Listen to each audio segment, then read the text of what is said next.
ही बार में दिमाग में भर लो पूरा फॉर्मेट और घर जाके रिवाइज कर लेना, ठीक है भाई। Format of cash flow statement indirect method, दो मेथड होते हैं, डायरेक्ट और इनडायरेक्ट। डायरेक्ट आपके कोर्स में नहीं है, इनडायरेक्ट मेथड शुरू कर रहे हैं। पहला point, cash flow from operating activity. सबसे पहले गाइस आपको डालना है cash flow from operating activity. उसके अंदर अपन कलेक्टिव हो जाओ, ये क्या कर रहे हो, फॉर्मेट डिस्कस कर रहा हूं मैं, फॉर्मेट नहीं, पुरानी किताब का फर्क होगा। फॉर्मेट निकालो, मेन मेजर फॉर्मेट 5.5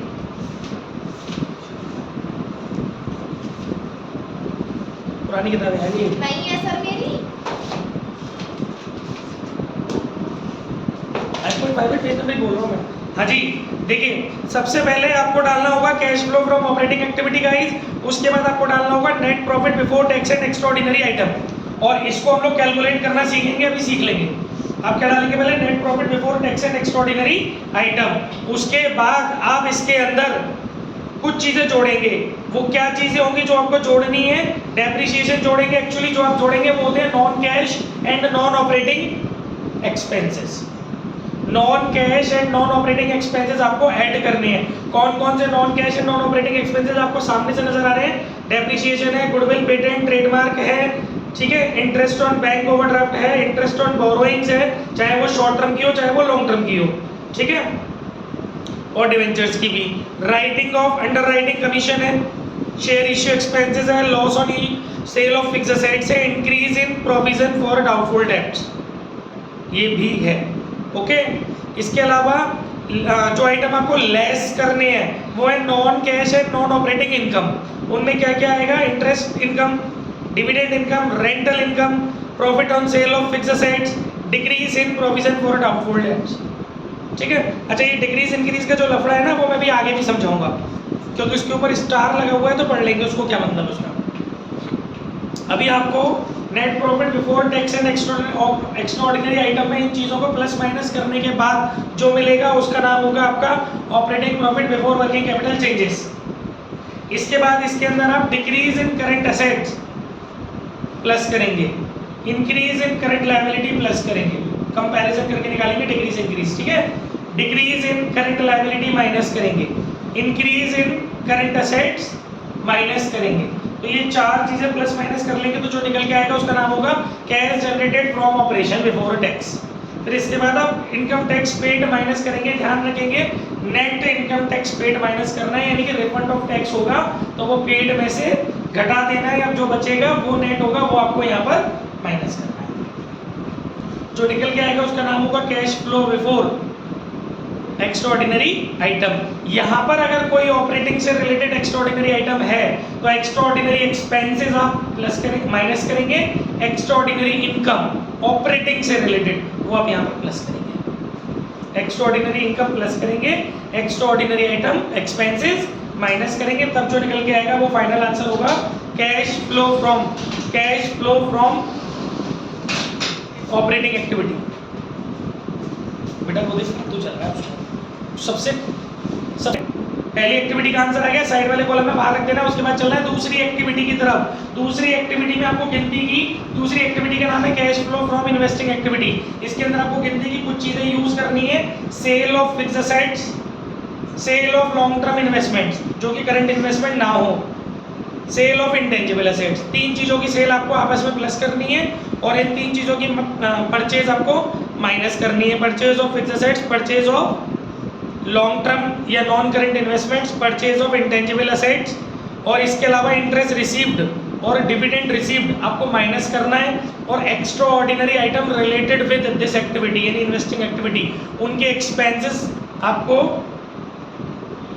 उनके एक्सपेंसेस आपको माइनस करने, उनकी इनकम्स आपको प्लस करनी है। Extra ordinary item related with investing, ठीक है। फिर जो निकल के आएगा गाइस वो आपका सेकंड एक्टिविटी का आंसर होगा cash flow from investing activity, और अगर वो माइनस में आएगा तो cash flow used in investing activity या cash used in investing activity. Third activity पे चलेंगे। थर्ड एक्टिविटी का हमारा मतलब है cash flow from financing activity.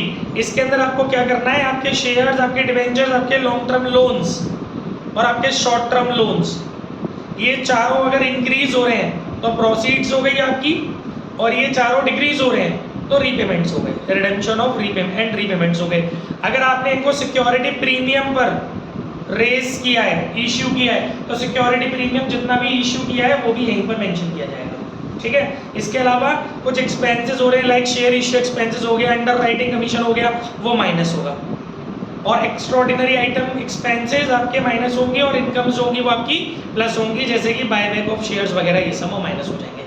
ठीक है, और इंटरेस्ट रिसीव्ड और डिविडेंड रिसीव्ड आपका माइनस होगा। इंटरेस्ट पेड और डिविडेंड पेड आपका माइनस होगा। ध्यान रखिएगा, बैंक ओवरड्राफ्ट और cash credit short term borrowings का पार्ट है, तो वो भी उनकी डिक्रीज इंक्रीज भी आपकी यहाँ पर इस एक्टिविटी में कंसीडर की जाएगी। और किसी भी प्रकार का और डिविडेंड होगा वो तो मैंने सब बता ही दिए, चाहे फाइनल या प्रपोज डिविडेंड हो या इंटरिम डिविडेंड हो, सभी डिविडेंड आपके यहाँ माइनस होंगे।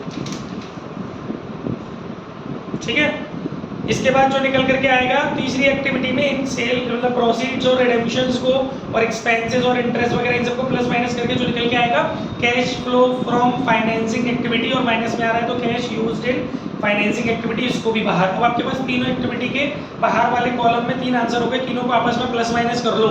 नेट इंक्रीज या नेट डिक्रीज, अगर पॉजिटिव आंसर आ रहा है तो नेट इंक्रीज, और अगर नेगेटिव आंसर आ रहा है तो net decrease in cash and cash equivalents, ये लिखना है आपको, इंक्रीज या decrease in cash and cash equivalent. उसके बाद आपको कैश एंड कैश इक्विवेलेंट्स के बिगनिंग बैलेंसेस को इस इंक्रीज या डिक्रीज के अंदर ऐड करना है, तो फाइनली जो निकल करके आएगा टोटल वो cash and cash equivalent at the and होगा, और वो total cash and cash equivalent at the and में जो आपको बैलेंसेस बैलेंस शीट के अंदर दिए हुए हैं कैश के और कैश इक्विवेलेंट्स के, कल हम लोग डिस्कस कर चुके हैं कैश इक्विवेलेंट्स में क्या चीजें है ना, उनके जो क्लोजिंग बैलेंसेस दिए वो उनके बराबर इनका टोटल होगा।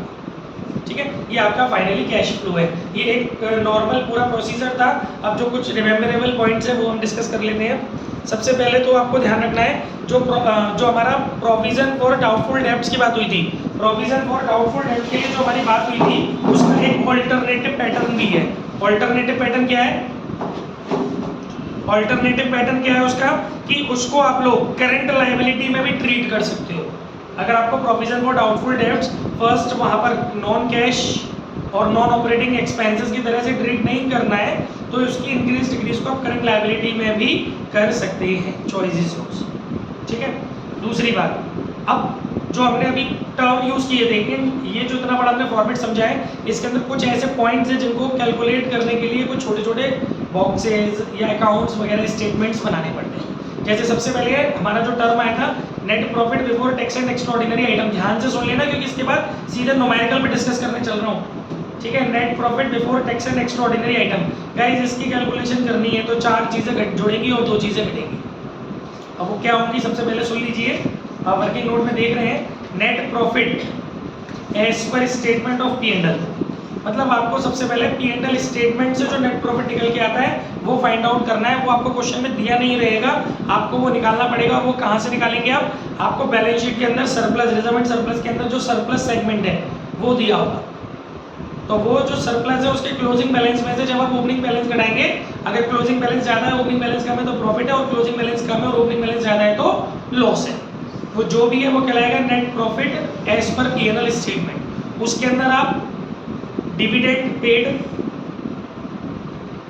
जितने भी टाइप के डिविडेंड पेड है वो है ना, और प्रोविजन फॉर टैक्स, इसके अलावा ट्रांसफर टू रिजर्व्स, ये 3 चीजें ऐड करेंगे। एक और चीज ऐड करेंगे, एक्चुअली आप क्या कर रहे हैं प्रॉफिट को ऑपरेटिंग की तरफ ले जा रहे हैं, क्योंकि जब आपका P&L स्टेटमेंट से जो प्रॉफिट आया है उसमें कई सारी चीजें नॉन ऑपरेटिंग शामिल थी, है ना, तो आप उस मतलब सॉरी मैं थोड़ा गलत बोल गया, एक्चुअली आपका जो सरप्लस से प्रॉफिट आया है वो आफ्टर एप्रोप्रिएशंस है। आपने जो भी अपना प्रॉफिट निकाला है, प्रॉफिट आफ्टर एप्रोप्रिएशंस जो निकाला है डिफरेंस करके, उसको आपको बिफोर एप्रोप्रिएशन बनाना है। तो आपको जो जो एप्रोप्रिएशंस आपने किए होते हैं उसको आप वापस एडिट बैक कर रहे हैं। लाइक आप क्या क्या करेंगे, गिनती की 4 चीजें, ज्यादा दिमाग चलाना ही नहीं है, गिनती की 4 चीजें हैं। प्रोविजन फॉर टैक्स आपको एड ऑन करना है, करंट ईयर में जो भी डिविडेंड पेड कर रहे हैं आप वो आपको एड ऑन करना है, और जो आपका जितने भी रिजर्व्स में आप ट्रांसफर कर रहे हैं करंट ईयर में वो आपको ऐड करना है। और एक चीज होती है एक्स्ट्राऑर्डिनरी एक्सपेंसेस, वो आपको जो रिलेटेड विद ऑपरेटिंग एक्टिविटी वो आपको ऐड करना है। और माइनस क्या करना है? माइनस आपको करना है रिफंड ऑफ टैक्स, और एक्स्ट्राऑर्डिनरी इनकम। बस इतनी चीजें आप कर लेंगे तो आपको मिल जाएगा profit before tax and extraordinary item. इतना तो हो गया उसके लिए, ठीक है ना। इसके अलावा एक बात और आप समझेंगे, कई बार आपको हो सकता है कि net profit before tax and extraordinary item cash flow में निकला हुआ दिया हो ना, तो वो आप उठा के फिर वही रख देंगे। अच्छा, इसके अलावा गाइस दो तीन बातें और हमें समझनी है। इंक्रीज या decrease in unpaid interest on debenture loans affect cash flow from financing activity. ध्यान रखिएगा, जो अनपेड इंटरेस्ट होती है ना, उनकी इंक्रीज डिक्रीज फाइनेंसिंग एक्टिविटी में कंसीडर की जाती है। और increase decrease in unclaimed dividend effects cash flow from financing, क्योंकि डिविडेंड जो होते हैं वो फाइनेंसिंग एक्टिविटी का पार्ट हो गए, और जो आपकी इंटरेस्ट है, इंटरेस्ट ऑन डिवेंचर्स है, वो भी आपकी फाइनेंसिंग एक्टिविटी का पार्ट हो गए। अनपेड डिविडेंड, अनपेड इंटरेस्ट और अनक्लेम्ड डिविडेंड की इंक्रीज डिक्रीज अगर आपको बैलेंस शीट बनी हुई है। और increase decrease in accrued interest on investment effects cash flow from investing activity. ये तीन बातें आपको विशेष रूप से ध्यान रखनी है। अगर आपको एक्रूड इंटरेस्ट ऑन इन्वेस्टमेंट दिया हुआ है तो उसकी इंक्रीज डिक्रीज आपको कहाँ कंसीडर करनी होगी? आपको करनी होगी इन्वेस्टिंग एक्टिविटी, ठीक है। ये तीन बातें हो गई आपकी, और दो बातें मेरे पास बताने के लिए मैं केवल मेन पॉइंट सब टिक लगा के लाया, पूरा चैप्टर दोनों बुकों से फुल्ली लगा लाया मैं, एक एक एग्जाम्पल, एक एक वो सब चीजें। अब आप सुनते जाओ, कोई डाउट हो तो मुझसे डिस्कस कर लेना। दो तीन पॉइंट्स और हैं। Verify if percentage of interest on borrowing is given. क्या बोल रहा है ये? Verify if percentage of interest on borrowing is given at the amount of interest paid to determine operating profit before working capital changes and show it as an outflow under cash flow from financing activity. मतलब समझ गए आप इसका? इसका मतलब है कि जो बोरोइंग्स के आगे परसेंटेज दिया होगा, लाइक डिवेंचर्स के आगे आपको क्वेश्चन के अंदर परसेंटेज दिया हो, लोन के आगे आपको क्वेश्चन के अंदर परसेंटेज दिया हो, तो आपको उनको कंसीडर करना है। उनको आपको ऑपरेटिंग एक्टिविटी में भी, ऑपरेटिंग एक्टिविटी मतलब ऑपरेटिंग प्रॉफिट की कैलकुलेशन करते समय भी आपको उनको कंसीडर करना है, और उसके बाद उनको आपको फाइनेंसिंग एक्टिविटी के अंदर भी मेंशन करना है, ठीक है। एक और पॉइंट है, verify if percentage of interest on investment, जो आपको नॉन करेंट इन्वेस्टमेंट्स दिए होंगे क्वेश्चन में, उनके आगे अगर कोई परसेंटेज दिया हुआ है उसको भी आपको वेरीफाई करना है। Is given deduct the amount of interest received to determine operating profit. जब आप operating profit before working capital changes निकाल रहे होंगे, वहां पर आपको उस इनकम फ्रॉम इन्वेस्टमेंट को माइनस करना है। Income from non current investment उसको आपको माइनस करना है, और उस इनकम को आपको कहाँ मेंशन करना है? Investing activity. और सेम ऊपर ऐसे ही था, जो आपकी इंटरेस्ट ऑन बोरोइंग्स है उसको operating profit before working capital changes की कैलकुलेशन करते समय आपको उसको एड ऑन करना है, और दूसरा आपको फाइनेंसिंग एक्टिविटी में माइनस करना है, ठीक है। ये दो बातें ध्यान रखिएगा, बिल्कुल बेसिक बातें खींचते हुए ले जा रहे हैं, पूरा कंप्लीट रिवीजन। इतना ही है इसके अंदर। इसके बाद ना केवल इतना ही है, बल्कि कुछ पॉइंट्स और हैं मेरे पास। पीछे वाले पेज पे आ जाओ।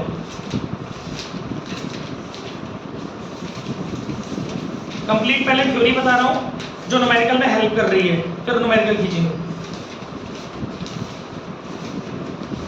Page number 5.15।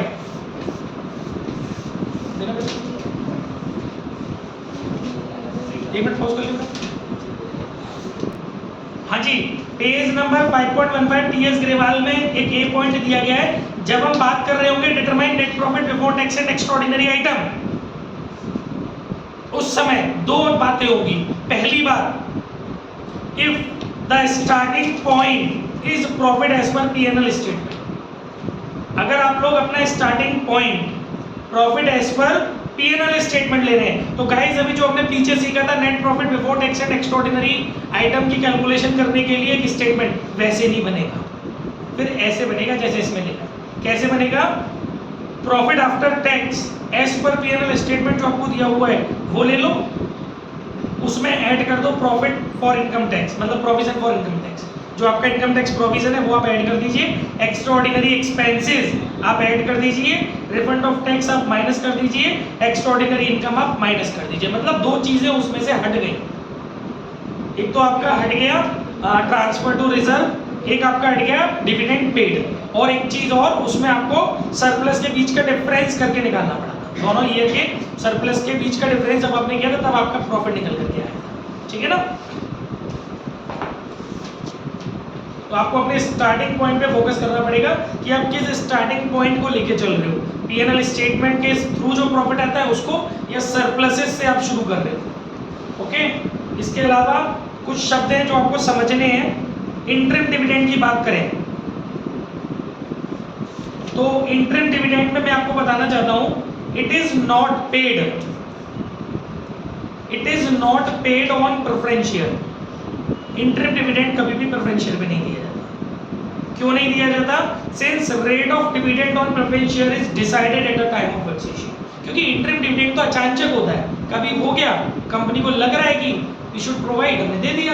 But preference shares पर तो रेट ऑफ डिविडेंड पहले से फिक्स रहता है ना, इसीलिए इंटरिम डिविडेंड आपको प्रेफरेंस शेयर पर देखने को नहीं मिलेगा। बताया इसीलिए ये पॉइंट, कहीं जल्दबाजी में पेपर में गलती मत कर देना, उसमें रेट ऑफ डिविडेंड लिखा हो, आप जल्दबाजी में प्रेफरेंस शेयर में निकाले हो इंटरिम डिविडेंड, आपको निकाला हो इक्विटी पे, ठीक है। दूसरी बात, प्रपोज्ड और फाइनल डिविडेंड के बारे में अगर हम कुछ बात करें तो मैं सिर्फ इतना बताना चाहूंगा, AS 24 revised contingencies and event occurring after the balance sheet date prescribes that proposed or final dividend is not to be accounted in the book of account unless it is declared by the shareholder। इसको आपको book of accounts में नहीं दिखाना है। It is shown to the contingent liability in the notes to account of the year to which it relates। ठीक है, dividend is an appropriation of profit and is deducted from the balance and surplus. मतलब आपको ध्यान रखना है कि अब आपको कभी भी क्वेश्चन के अंदर कभी भी AS 4 रिवाइज्ड के अकॉर्डिंग बता रहा हूँ, पहले होता था ये आपको मिल जाता था बैलेंस शीट के अंदर, लेकिन अभी आपको ये मिलेगा तो आपको बैलेंस शीट के बाहर मिलेगा, कंटिंजेंट लायबिलिटी में मिलेगा प्रपोज्ड डिविडेंड, बैलेंस शीट के अंदर नहीं मिलेगा अब। और आपको इसका करना क्या है, वही जो भी बताया था, इसमें लिखा है कि dividend is an appropriation of profit and is deducted from the balance and surplus that is balance in statement of PNL in the year it is declared by the share holder. तो इसको उन्होंने, आपने क्या किया होगा, जब आप वो बना रहे होते हो, जब आप अपना पीएनएल स्टेटमेंट्स के बाद से आप अपना रिजर्व एंड सरप्लस निकाल रहे होते हो, वहां पर आपने इसको क्या कर लिया होता है, माइनस कर लिया होता है, ठीक है। जो करेंट ईयर, जो लास्ट ईयर का होता है, जब वो डिक्लेयर हो जाता है ना भाई, प्रीवियस ईयर का जो कैपिटल है उस पर करेंट ईयर में डिक्लेयर होता है और पेड भी करना होता है 30 डेज के अंदर। फिर आप इसको अपने जिस ईयर में पेड होता है उस ईयर में जब आप अपना स्टेटमेंट बनाने के बाद एप्रोप्रिएशंस बनाते हो, वहां पर आप इसको क्या करोगे, जितना ओपनिंग वाले कैपिटल पे आपने निकाला है प्रपोज्ड डिविडेंड है ना, उसको आप पेड ऑफ कर रहे हो, उसी का प्रोविजन करोगे और उसी को आप पेड ऑफ करोगे। तो आप क्या करेंगे, इसका जो मैंने बताया था, यानी कि आपको प्रपोज्ड डिविडेंड 2 बैलेंसेस दिए होंगे कंटिंजेंट लायबिलिटी के अंदर। बच्चों क्लोजिंग बैलेंस को कंप्लीटली इग्नोर करना है। ओपनिंग बैलेंस जो है अपना, ओपनिंग बैलेंस को आपको अभी जो मैंने बताया था डिविडेंड पेड बोला था, तो जो अब आप net profit before tax and extraordinary item की कैलकुलेशन करते समय प्रपोज्ड डिविडेंड का जो ओपनिंग बैलेंस है उस ओपनिंग बैलेंस को आप ऐड कर देंगे। और दूसरा, इसी ओपनिंग बैलेंस को आप थर्ड एक्टिविटी में डिविडेंड पेड के नाम से दिखा देंगे। यहाँ भी डिविडेंड पेड के नाम से ऐड करेंगे और थर्ड एक्टिविटी में भी आप डिविडेंड पेड के नाम से, थर्ड एक्टिविटी में लेस करेंगे डिविडेंड पेड के नाम से, और यहाँ पर आप डिविडेंड पेड के नाम से ऐड करेंगे, कंटिंजेंट लायबिलिटी में से उठा करके प्रपोज्ड डिविडेंड को बिगिनिंग वाले, क्लोजिंग वाले को इग्नोर कर देंगे, ये है। और dividend on preference shares, dividend is paid on the paid up share capital. जो भी डिविडेंड होता है वो पेड अप कैपिटल में दिया जाता है। It is paid on the preference share if dividend is paid on equity share. एक बात का विशेष ख्याल रखना कि अगर आपको क्वेश्चन में कहीं भी कोई सा भी डिविडेंड इक्विटी शेयर पे पेड होता हुआ ना दिखे, जैसे दो होते हैं इक्विटी शेयर पे डिविडेंड, या तो प्रपोज्ड या फाइनल होता है, एक ही बात होती है, या इंटरिम होता है। मान लो आपके क्वेश्चन में इक्विटी शेयर पर प्रपोज्ड और फाइनल डिविडेंड पे नहीं किया है, मतलब इक्विटी शेयर होल्डरों को प्रपोज्ड और फाइनल डिविडेंड पे करने के बारे में कोई बात ही नहीं है, और ना ही इंटरिम डिविडेंड पेड करने के बारे में कोई बात है, लेकिन प्रेफरेंस शेयर होल्डरों के डिविडेंड के बारे में बात हो रही है, परसेंटेज दी हुई है उसके पहले, तो वो कंसीडर नहीं होगा, क्योंकि प्रेफरेंस शेयर्स पर डिविडेंड जब भी दिया जा सकता है, यहाँ लिखा है ना clearly, if dividend is paid on the paid up share capital, it is paid on the preference share capital if dividend is paid on the equity share. अगर इक्विटी शेयर पर नहीं दिया है आपने तो प्रेफरेंस शेयर पर नहीं देंगे, ठीक है ना। तो ये बात ध्यान रखना, ये गलत हो जाएगा आपका क्वेश्चन। वैसे आपकी पूरी बुक में कहीं कोई क्वेश्चन नहीं है, ना इसमें एक भी क्वेश्चन है, ना सॉल्यूशन में, ना किसी में, ना इसमें। बट फिर भी एक बात है जो बार बार इस बुक में कईयों बार आई है, ये वाली बात कईयों बार, जब उसने क्वेश्चन को सॉल्व किया ना, बार बार उसने एक बात करी है कि प्रेफरेंस शेयर्स पर डिविडेंड हमने केवल इसलिए प्रोवाइड कर दिया है क्योंकि इक्विटी शेयर्स पर प्रोवाइड हो चुका है। भले ही प्रपोज्ड और फाइनल प्रोवाइड नहीं हुआ है, बट इंटरिम तो हुआ है इक्विटी पर, इस वजह से हम प्रेफरेंस पर दे रहे हैं। तो अगर इस तरह का क्वेश्चन आ जाए तो गलत मत करिए, ठीक है। ये भी बात हो गई। एक पॉइंट और है, payment of declared dividend. The amount of proposed or final dividend as have been declared by the shareholder is transferred to a separate bank account. जो भी अमाउंट डिक्लेयर हो जाता है ना प्रपोज डिविडेंड का, उसको आपको सेपरेट बैंक अकाउंट में 5 दिन के अंदर अंदर डिक्लेरेशन के डिपॉजिट करना होगा बैंक, और 30 डेज के अंदर अंदर आपको उसका पेमेंट भी करना, अदरवाइज वो पेनल्टी लगनी शुरू हो जाएगी। अब इसके बाद नेक्स्ट टॉपिक है अकाउंटिंग ऑफ प्रपोज्ड डिविडेंड। ये तो मैंने आपको बताई थी, है ना। अभी मैंने आपको बताया कि क्लोजिंग वाले को इग्नोर मारना है, ठीक है। इसके बाद है आपका अगला point, treatment of provision for tax of the previous year. ये हम सारे रूल्स डिस्कस कर रहे हैं क्योंकि इसके बाद सीधे न्यूमेरिकल्स पे चलते बनेंगे।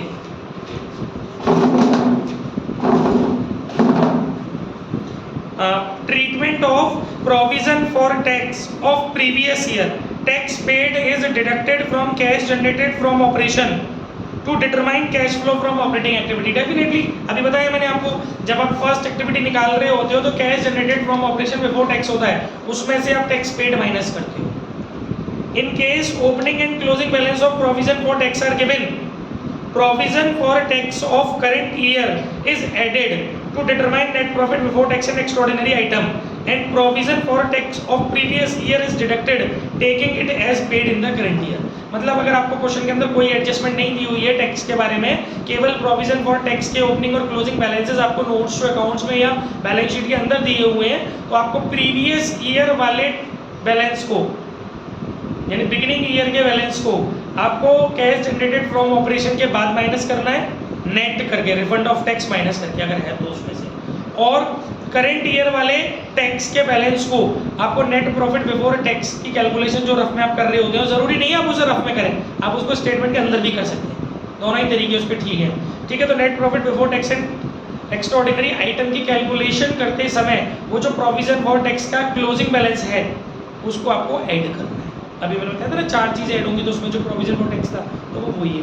और अगर बाई चांस आपको एडजस्टमेंट दे दी है तो एडजस्टमेंट 2 ही चीज़ों की दी होगी, या तो एडजस्टमेंट के अंदर प्रोविजन और tax made during the year दिया होगा, या टैक्स पेड दिया होगा। तो उसके लिए आपको एक अकाउंट बनाना पड़ेगा। अकाउंट में गिनती की 4 चीज़ें रहेंगी मैम, टिक भी किया है, मैं फोटो भी भेज दूंगा, वैसे ओरली बता देता हूँ। प्रोविजन फॉर टैक्स का जब अपन अकाउंट बनाएंगे सर, मैक्स टू मैक्स 4 चीज़ें आएंगी।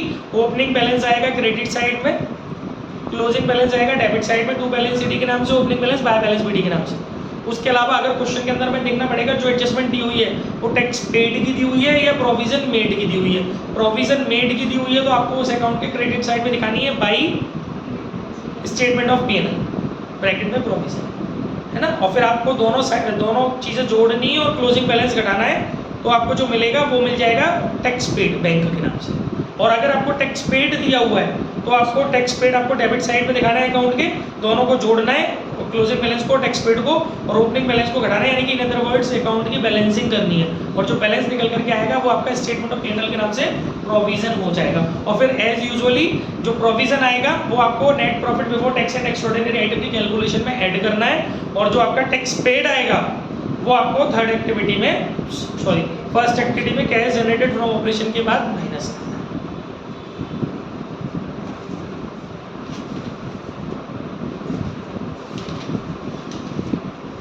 अच्छा, नॉन बात चली थी, अभी हमने क्या किया है, हमने पहले पूरा मेन फॉर्मेट पढ़ लिया, अब उसके अंदर के सौदों के लिए कुछ चीज़ें जो जरूरी हैं अब हम वो डिस्कस कर रहे हैं, ठीक है ना।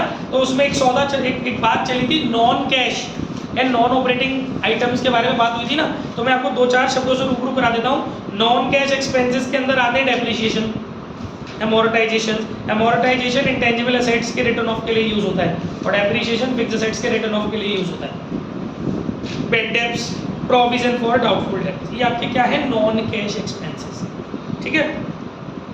और नॉन कैश इनकम्स के अंदर आते हैं आपके, नॉन कैश इनकम के अंदर आते हैं राइटिंग ऑफ लाइबिलिटी, किसी लाइबिलिटी को राइट ऑफ कर रहे हैं आप, या डेब्ट रिटन ऑफ, या एक्सेस प्रोविजन रिटन बैक। अभी तक प्रोविजन करते हैं आप तो वो हो जाता है आपका नॉन कैश एक्सपेंसेस, लेकिन अगर आप प्रोविजन रिटन बैक डाल रहे हैं, बैक टू P&L कर रहे हैं, तो वो हो जाएगा आपका नॉन कैश इनकम। और बात चली थी नॉन ऑपरेटिंग की, तो नॉन ऑपरेटिंग एक्सपेंसेस के अंदर क्या होते हैं भाई, इसके अंदर होते हैं आपके interest on long term borrowings, discount और loss on issue of debenture written off, loss on issue of debentures written off हो गया, loss on sale of fixed asset, ये सब आपके क्या है, नॉन ऑपरेटिंग एक्सपेंसेस। और नॉन ऑपरेटिंग इनकम की बात चलेगी तो profit on sale of fixed assets and investment, ये आपके नॉन ऑपरेटिंग प्रॉफिट्स हैं। और इंटरेस्ट और डिविडेंड रिसीव्ड, ये सब आपके नॉन ऑपरेटिंग इनकम्स हैं। ठीक है, बात समझ में आ रही है? वीडियो कर जाके सुनते रहना, सब समझ में आ जाएगा। फोटोज आपको भी खींच के जानी है पूरी। गुडविल की बात करें, decrease in value of goodwill, goodwill के दो बैलेंसेस दिए होंगे। Decrease in value of goodwill between two accounting year mean goodwill is written off. और रिटन ऑफ कहां जाएगा, अभी मैं पढ़ा चुका हूं, नॉन कैश एक्सपेंसेस मान करके ऐड हो जाएगा फर्स्ट एक्टिविटी। और increase in value of goodwill means amount paid for purchase of goodwill. तो परचेज ऑफ गुडविल कहां जाती है, कल आपको बताया था, परचेज ऑफ इंटेंजिबल एसेट्स होते हैं, इन्वेस्टिंग एक्टिविटी का पार्ट होता है, डिडक्ट हो जाते हैं वहाँ। ये भी हो गया साहब, जो जरूरी लग रहा है सब पेशे खिदमत है। एक पॉइंट है, मैंने बॉक्स है कि मैंने क्वेश्चन मार्क बनाया है, हो सकता है इजी होगा, कई बार मेरे भी सॉफ्टवेयर उड़ जाते हैं तो समझ में नहीं आता मेरे को ग्लोबली एक्सेप्ट करने में कोई दिक्कत नहीं है कि टीचर के साथ कैसा हो सकता है। तो अभी की डेट में राइट नाउ मुझे ये पॉइंट समझ में नहीं आ रहा है, मैं फोटो भेज दूंगा, घर पे देख लेना, और हो सकता है कल मेरे को समझ में आ जाए, बट डिस्क्लेमर कि अभी मुझे नहीं आ रहा समझ में, बट मुझे थोड़ा सा सही लगा था इसलिए मैंने बॉक्स बना लिया, क्वेश्चन मार्क बना लिया।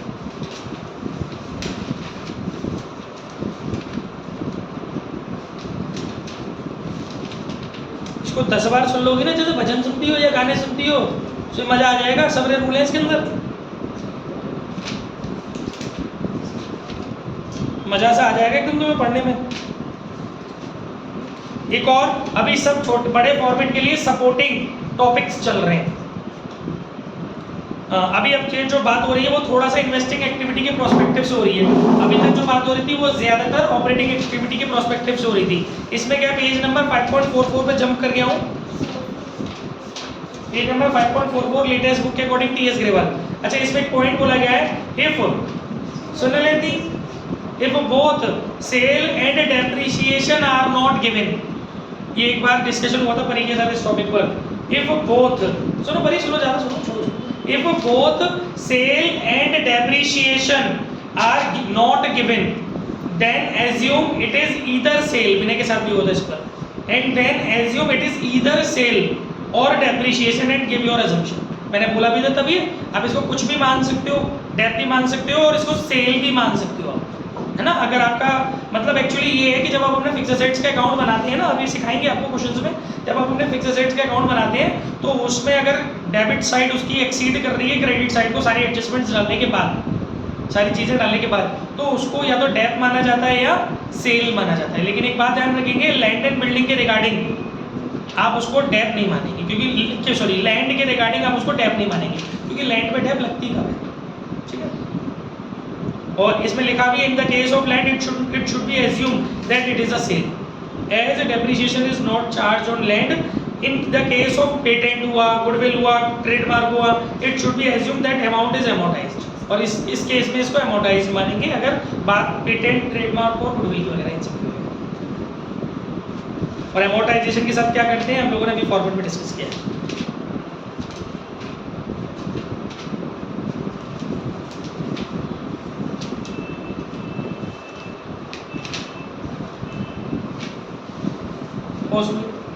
unnecessary video.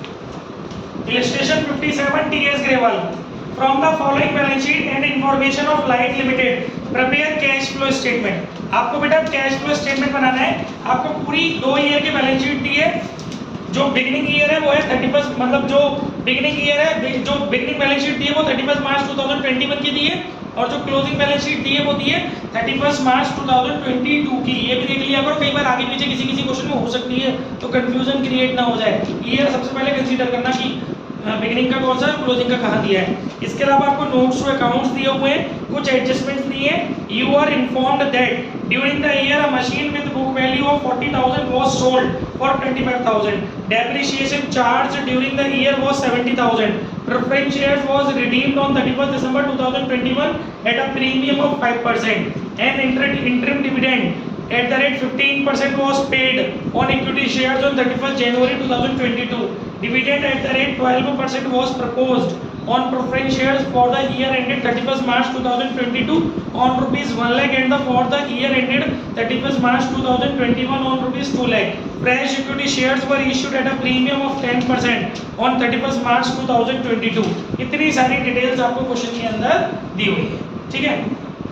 इस क्वेश्चन को शुरू करने से पहले 2 मिनट एक बात और हम जल्दी से समझ लेते हैं, सुनिए। जो छोटी सी बात हमारी रह गई थी फिक्स असेट्स के, पढ़ लो कुछ। फिक्स असेट्स के रिगार्डिंग, फिक्स असेट्स में 2 बातें ध्यान रखना। प्रोविजन फॉर डेप्रिसिएशन अकाउंट आप ओपन कर सकते हो, और प्रोविजन फॉर डेप्रिसिएशन अकाउंट आप ओपन नहीं कर सकते हो। तो अगर आपको provision for depreciation account question के अंदर ओपन नहीं दिया है, तो आपको जो फिक्स असेट्स का अकाउंट बनाना पड़ेगा, उसका स्ट्रक्चर कुछ ऐसा होगा। Fixed assets account, opening balance हम यहाँ डालेंगे, to balance BD, closing balance हम यहाँ डालेंगे, बाय बैलेंस सीडी, ठीक है। जो भी आप परचेज करेंगे वो यहाँ डालेंगे, टू बैंक ब्रैकेट में परचेज। जो भी आप सेल करेंगे वो यहाँ डालेंगे, बाय बैंक ब्रैकेट में सेल। जो भी सेल पर लॉस होगा वो यहाँ डालेंगे, loss on sale of fix assets. और प्रॉफिट होगा तो यहाँ डालेंगे, profit on sale of fix assets, ठीक है। डेट जो भी होगी वो यहाँ डालेंगे बस, और टोटल आ जाएगा। ये कब लगेगा? when PFD is not open, PFD account is not open, ठीक है। ये स्ट्रक्चर होता है आपका फिक्स असेट्स अकाउंट का। अभी आपको इसमें 2 बातें ध्यान रखनी है। जो जो चीजें आपको क्वेश्चन में दी होंगी वो चीजें आप छांट करके डाल देंगे, ठीक है। इसके बाद आपको ये बात ध्यान रखनी है कि कई बार आप जब इसकी बैलेंसिंग करेंगे टोटल इक्वल नहीं आएगा। एक तरफ का टोटल बड़ा आएगा और एक तरफ का टोटल छोटा आएगा। अगर डेबिट बड़ा है, क्रेडिट छोटा है, तो मैंने अभी बताया था डेबिट बड़ा है, क्रेडिट छोटा है, तो या तो सेल मानेंगे या डेप मानेंगे। और आप हमेशा डेप माना करो। अगर डेप ऑलरेडी गिवन है तो सेल माना करो। सेल जब भी माना करो जब थोड़ी सी हिंट दी हो उसके अंदर, ठीक है। और नहीं भी करोगे तो भी कोई फांसी नहीं है वैसे। और इसके अलावा अगर क्रेडिट बड़ा है और डेबिट छोटा है, तो एक ही चीज गायब हो रही होती है उस सिचुएशन में, वो है परचेज। तो ये था आपका basic concept fix assets account बनाने का। और इसी तर्ज पे आपका इन्वेस्टमेंट अकाउंट भी बनता है, और उसमें डेप नहीं होता, ठीक है। और अगर आपका पीएफडी मेंटेन है, इसका बी पॉइंट, व्हेन पीएफडी मतलब प्रोविजन फॉर डेप्रिसिएशन या फिर accumulated depreciation, when PFD account is open, अगर आपने पीएफडी अकाउंट ओपन कर रखा है तो उस कंडीशन में आपको फिक्स एसेट्स अकाउंट भी बनाना पड़ेगा और पीएफडी अकाउंट भी बनाना पड़ेगा। ये हो गया आपका फिक्स एसेट्स अकाउंट, और एक साइड बाय साइड आपको पीएफडी अकाउंट भी बनाना पड़ेगा। देखिए फिक्स एसेट्स अकाउंट में कैसी चीजें डलेंगी, ओपनिंग बैलेंस आ जाएगा इधर, to balance BD, closing balance इधर आ जाएगा, बाय बैलेंस सीडी। इसका ओपनिंग बैलेंस इधर आ जाएगा, by balance BD, closing balance इसका इधर आ जाएगा, टू बैलेंस सीडी, ठीक है। इतनी बात समझ में आ रही है।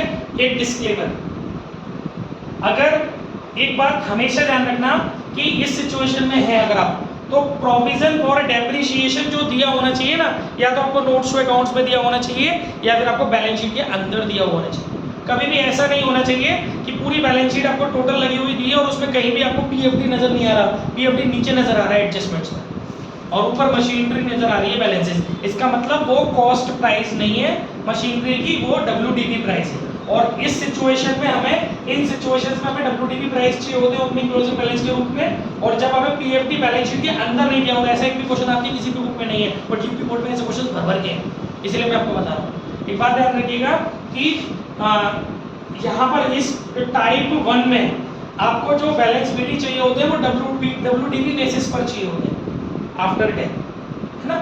तो और जब आपको टाइप 2 वाली सिचुएशन में होते हैं आप, तो आपको जो मशीनरी या जो भी फिक्स्ड एसेट्स है उसके ओपनिंग और क्लोजिंग बैलेंस चाहिए होते हैं, वो कॉस्ट प्राइस चाहिए होता है, क्योंकि आपने उसमें डेट चार्ज ही नहीं करना होता है, आपने आप उसको अलग सेपरेट अकाउंट में ट्रांसफर करते जा रहे होते हैं, तो यहाँ पर आप उसके बैलेंसेस डालते हैं। लेकिन और वो 99.99% ऐसी सिचुएशन आपको क्वेश्चन में मिलेगी कि आपको पीएफडी या एक्यूमुलेटेड डेप्रिसिएशन या तो नोट्स टू अकाउंट्स के अंदर दिखेगा या बैलेंस शीट के अंदर दिखेगा। लेकिन अगर आपको कभी बाई चांस ऐसी सिचुएशन पड़ जाए कि वो बाहर दिख रहा है और बैलेंसेस अंदर दिख रहे हैं, तो वो समझ लो वो कॉस्ट नहीं है, वो डब्ल्यूडीबी है।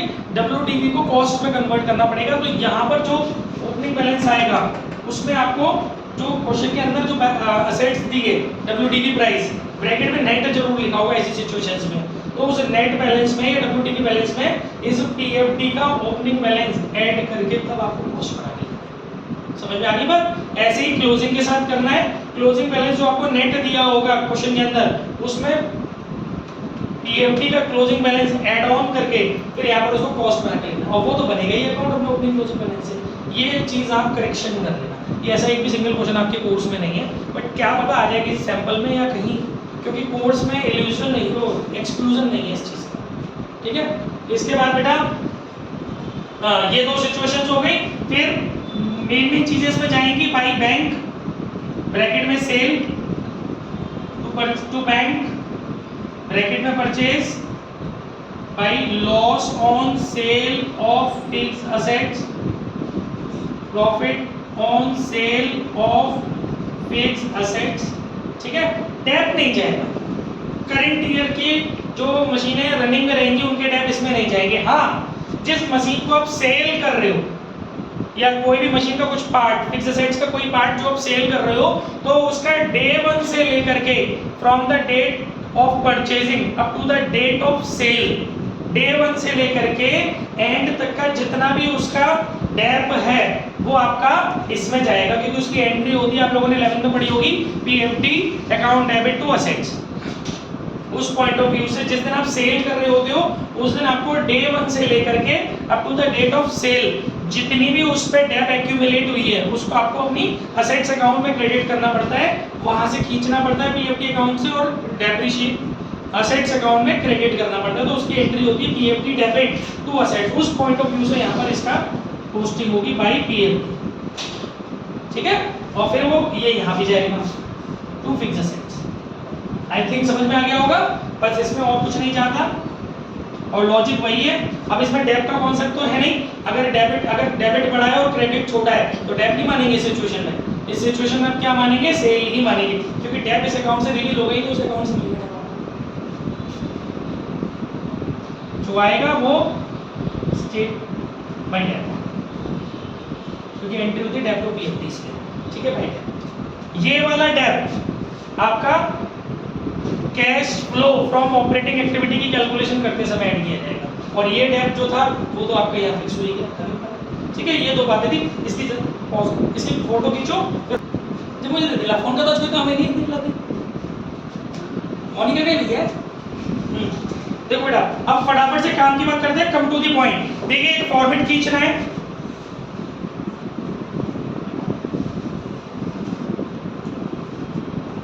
दो कॉलम खींच लेना, it will be much helpful, ठीक है। कैश फ्लो क्या लिखते हैं, cash flow statement, cash flow आपका स्टेटमेंट आ गया फॉर द ईयर एंडेड, जो लास्ट डेट है वो लिख देना 31 मार्च 2022। Don't talk please, particular amount, ठीक है गाइस। एक्टिविटी वाइज करते जाएंगे। सबसे पहला cash flow from operating activity, इसके अंदर बेटा पहला होता है net profit before tax and extraordinary item, net profit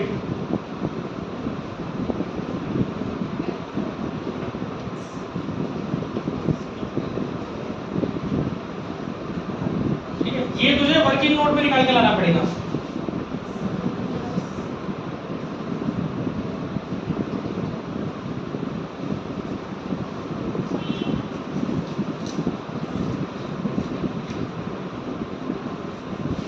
ये स्पेशली तुम लोगों के लिए करा रहा हूँ, इनको तो सबको आता है, इनको तो मैं 2 मिनट में खत्म कराए थे इसमें करके।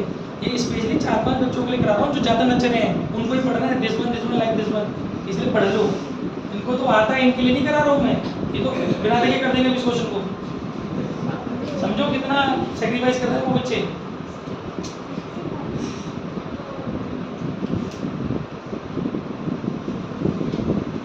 पढ़ो फोकस करके। Calculation of net profit before tax and extraordinary item. बेटा इसमें मैंने भी आपको बताया था, सबसे पहले आपको स्टेप्स सुनते जाना और फोकस करते जाना। मैंने आपको बोला था सबसे पहले आपको बैलेंस शीट के अंदर सरप्लस दिए होंगे, दोनों सरप्लस के बीच का डिफरेंस कर लो, क्लोजिंग में से ओपनिंग घटा लो, लॉस भी हो सकता है और प्रॉफिट भी हो सकता है।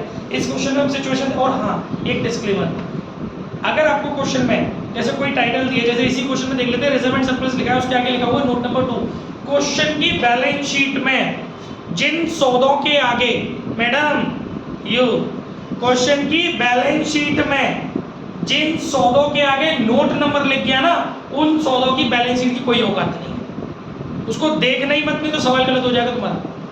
बैलेंस शीट के अंदर जिन चीजों के आगे नोट नंबर लिखा हुआ है उन चीजों को आप देख मत लेना, क्योंकि उनकी वैल्यूज से आपको काम नहीं करना, क्योंकि वो ग्रुप की वैल्यूज हैं, उनके अंदर जो कंटेंट है ना, उनमें अगर मल्टीपल कंटेंट हुए तो उनको सेपरेट सेपरेट सॉल्व करना है। ग्रुप के अमाउंट मत देख लेना जिनके आगे नोट नंबर डला हो, नहीं तो क्वेश्चन गलत हो जाएगा। ठीक है, ये बात ध्यान रखना। अब जैसे हमें सबसे, जब छुट्टी करता हूँ तब आप आ जाते हैं, जब बुलाता हूँ तब आप आते नहीं, पूरा खेल हो गया। हाँ चलो अब अंत तो आए काश। तो बेटा अब काम की बात ये है हमारी कि नेट प्रॉफिट चाहिए हमें, तो हमें देखिए हमें नेट प्रॉफिट मिलता कहाँ से, सरप्लस से मिलता है। तो सरप्लस के लिए आप लोग देखिए रिजर्व एंड सरप्लस के आगे नोट नंबर 2 लग रहा है, तो चलते हैं इसके नोट्स टू अकाउंट्स में। नोट्स टू अकाउंट्स में रिजर्व एंड सरप्लस के अंदर सिक्योरिटी प्रीमियम भी नजर आ रहा है, सरप्लस भी नजर आ रहा है, तो अपने को मतलब है सरप्लस से। सरप्लस का बिगिनिंग कितना है बच्चों, 1 लाख, क्लोजिंग कितना है 2.5 लाख, है ना। तो बढ़ गया कितना, क्लोजिंग में से ओपनिंग घटाया तो 1.5 लाख, तो ये आ गया net profit after all appropriations. ठीक है, समझ में आता है। 2.5 लाख में से 1 लाख घटाया, 1.5 लाख हमारा नेट प्रॉफिट आ गया। गिनती की 4 चीजें जुड़ेंगी, 5वीं नहीं जुड़ेगी, और गिनती की 2 चीजें घटेंगी, तीसरी नहीं घटेगी। पहली चीज प्रोविजन फॉर टैक्स, दूसरी चीज डिविडेंड पेड, तीसरी चीज ट्रांसफर टू रिजर्व्स, चौथी चीज एक्सेप्शनल इनकम्स एक्सपेंसेस, और रिफंड ऑफ टैक्स घटेगा, और एक्सेप्शनल या एक्स्ट्राऑर्डिनरी इनकम्स आपके माइनस होगी। अब इस क्वेश्चन में देखते हैं, तो सबसे पहले रिजर्व्स के लिए आपको रिजर्व एंड सरप्लस ग्रुप झांकना पड़ेगा। देखो अपना reserve and surplus group, reserve and surplus के अंदर कोई रिजर्व नहीं है, security premium is not a reserve act, ठीक है, तो उसको छोड़ो फिर। तो रिजर्व वाला कॉन्सेप्ट खत्म। अब चलो प्रोविजन फॉर टैक्स के लिए। प्रोविजन फॉर टैक्स के लिए आपको 2 बातें बताई गई थी, या तो एडजस्टमेंट दी होगी टैक्स के रिगार्डिंग या नहीं दी होगी। पहले देखो इसमें दी है कि नहीं दी है। देखो इसमें प्रोविजन फॉर टैक्स के बैलेंसेस तो दिए दो। अब इसके रिगार्डिंग एडजस्टमेंट दी है कि नहीं दी है। देखो एडजस्टमेंट नहीं दी है, तो बच्चों अभी आपको बताया था कि जब प्रोविजन फॉर टैक्स की एडजस्टमेंट नहीं दी होगी तो ओपनिंग वाले को बाद में यूज करना, क्लोजिंग वाले को यहाँ पर प्रोविजन फॉर टैक्स के नाम से यूज करना। क्लोजिंग वाला कितना दिया हुआ है आपका 12,000, तो वो यहाँ आ जाएगा प्रोविजन फॉर टैक्स के नाम से ऐड हो जाएगा।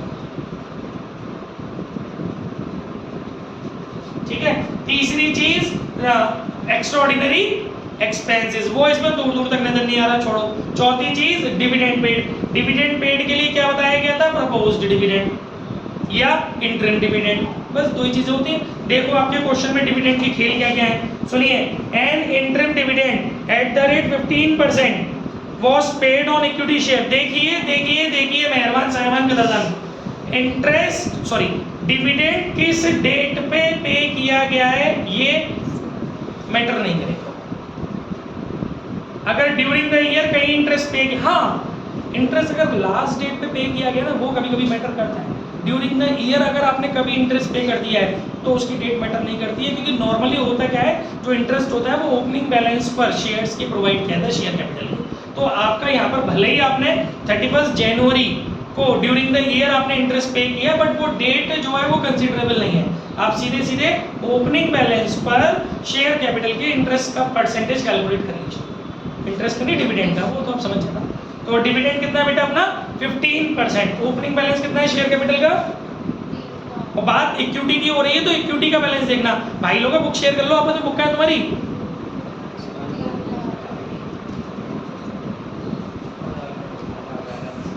कैसे तो खेल हो जाएगा, कैसे समझोगे क्वेश्चन को? फोन पे फोटो खींच के दे दो पीछे से, लुढ़क जाएगा वो। तुम आ जाती है आगे, इन्हें पढ़ लेती इनके साथ, दुश्मन ना ले। देख के इसमें दे मत मारना, बराबर हो गया हमारा। किस्ते तो बल्लन देना नहीं, उसकी फोन की किस्त। देखिए गाइस, तो हमारी शेयर कैपिटल कितनी बढ़े इक्विटी वाली, ओपनिंग वाली 3 लाख रुपए, तो 3 लाख का 15% कितना हो गया? 3 लाख का 15% 45,000 इंटरिम डिविडेंड 45,000। ठीक है भैया। अच्छा, इसके अलावा और भी कोई डिविडेंड की बात हुई है इस क्वेश्चन में? हाँ, fifth point, dividend at the rate 12% was proposed on preference share for the year ended 31 मार्च 2022, 1 लाख और 2 लाख। तो बच्चों देखिए, प्रपोज डिविडेंड अभी आपको बताया था कि बिगिनिंग पे मिलता है, क्लोजिंग का तो कोई मतलब ही नहीं है। तो ये जो 12% है ना, ये आपको प्रपोज डिविडेंड जो डिविडेंड पेड अप कर रहे हैं वो 12% बिगिनिंग वाले पे निकालिए। बिगिनिंग का बैलेंस कितना है आपका? प्रेफरेंस शेयर में भाई लोगों, प्रेफरेंस शेयर पे प्रेफरेंस शेयर का बैलेंस कितना है? 2 लाख। तो 2 लाख का कितना परसेंट है? 12%। कितना हो गया? 24,000 वो आ गया।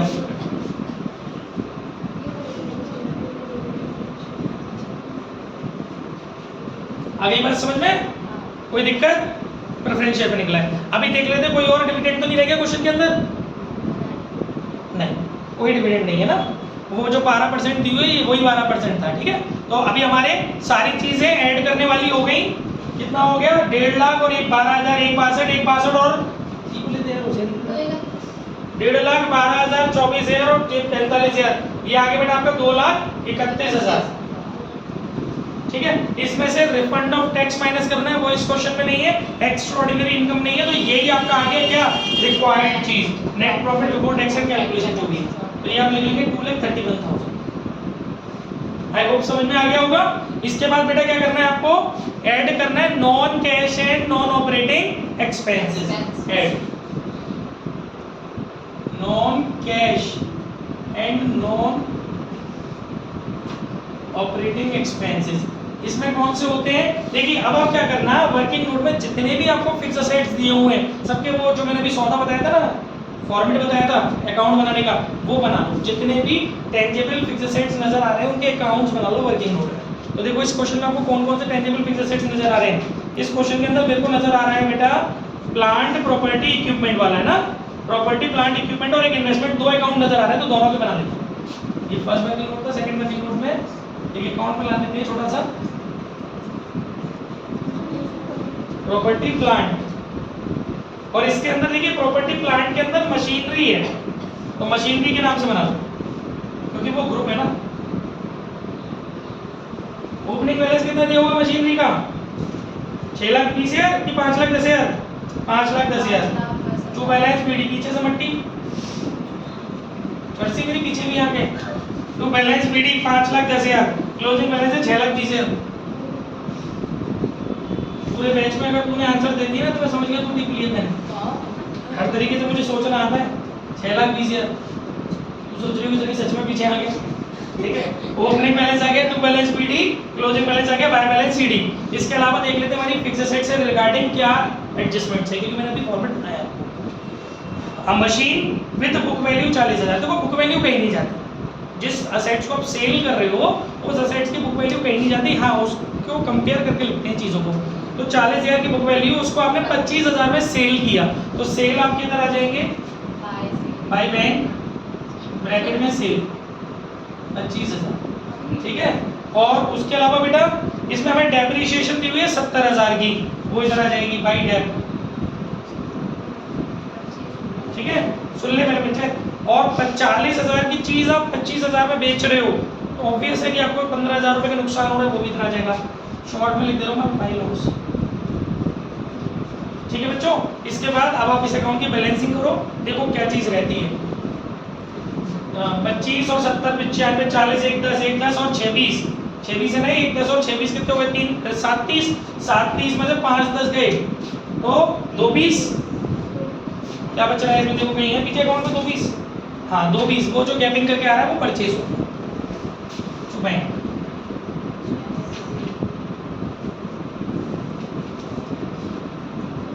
समझ में आ गया क्वेश्चन? कोई दिक्कत किसी बच्चे को पूछ लेना, साथ साथ कोई दिक्कत आ रही हो तो। ये मैं फॉर्मेट बता चुका हूँ आपको, इसमें प्रोविजन को एक्यूमुलेटेड तो है नहीं ना उसका, ठीक है बेटा। इसके बाद अब आप बनाइए इन्वेस्टमेंट का। वैसे इन्वेस्टमेंट के रिगार्डिंग कोई एडजस्टमेंट है क्या? नहीं है, तो इन्वेस्टमेंट का बनाने की जरूरत नहीं है। जब एडजस्टमेंट नहीं हो तो घट रहा है तो सेल है, बढ़ रहा है तो परचेज है, अगर कोई एडजस्टमेंट नहीं है तो। ओके, तो भाई देखिए अभी हमने ये बनाया, अब इसमें हमारा जो डेप है और जो लॉस है वो non cash and non operating items की कैटेगरी में आता है। तो वो यहाँ dep on plant property and equipment, क्या लिखा है?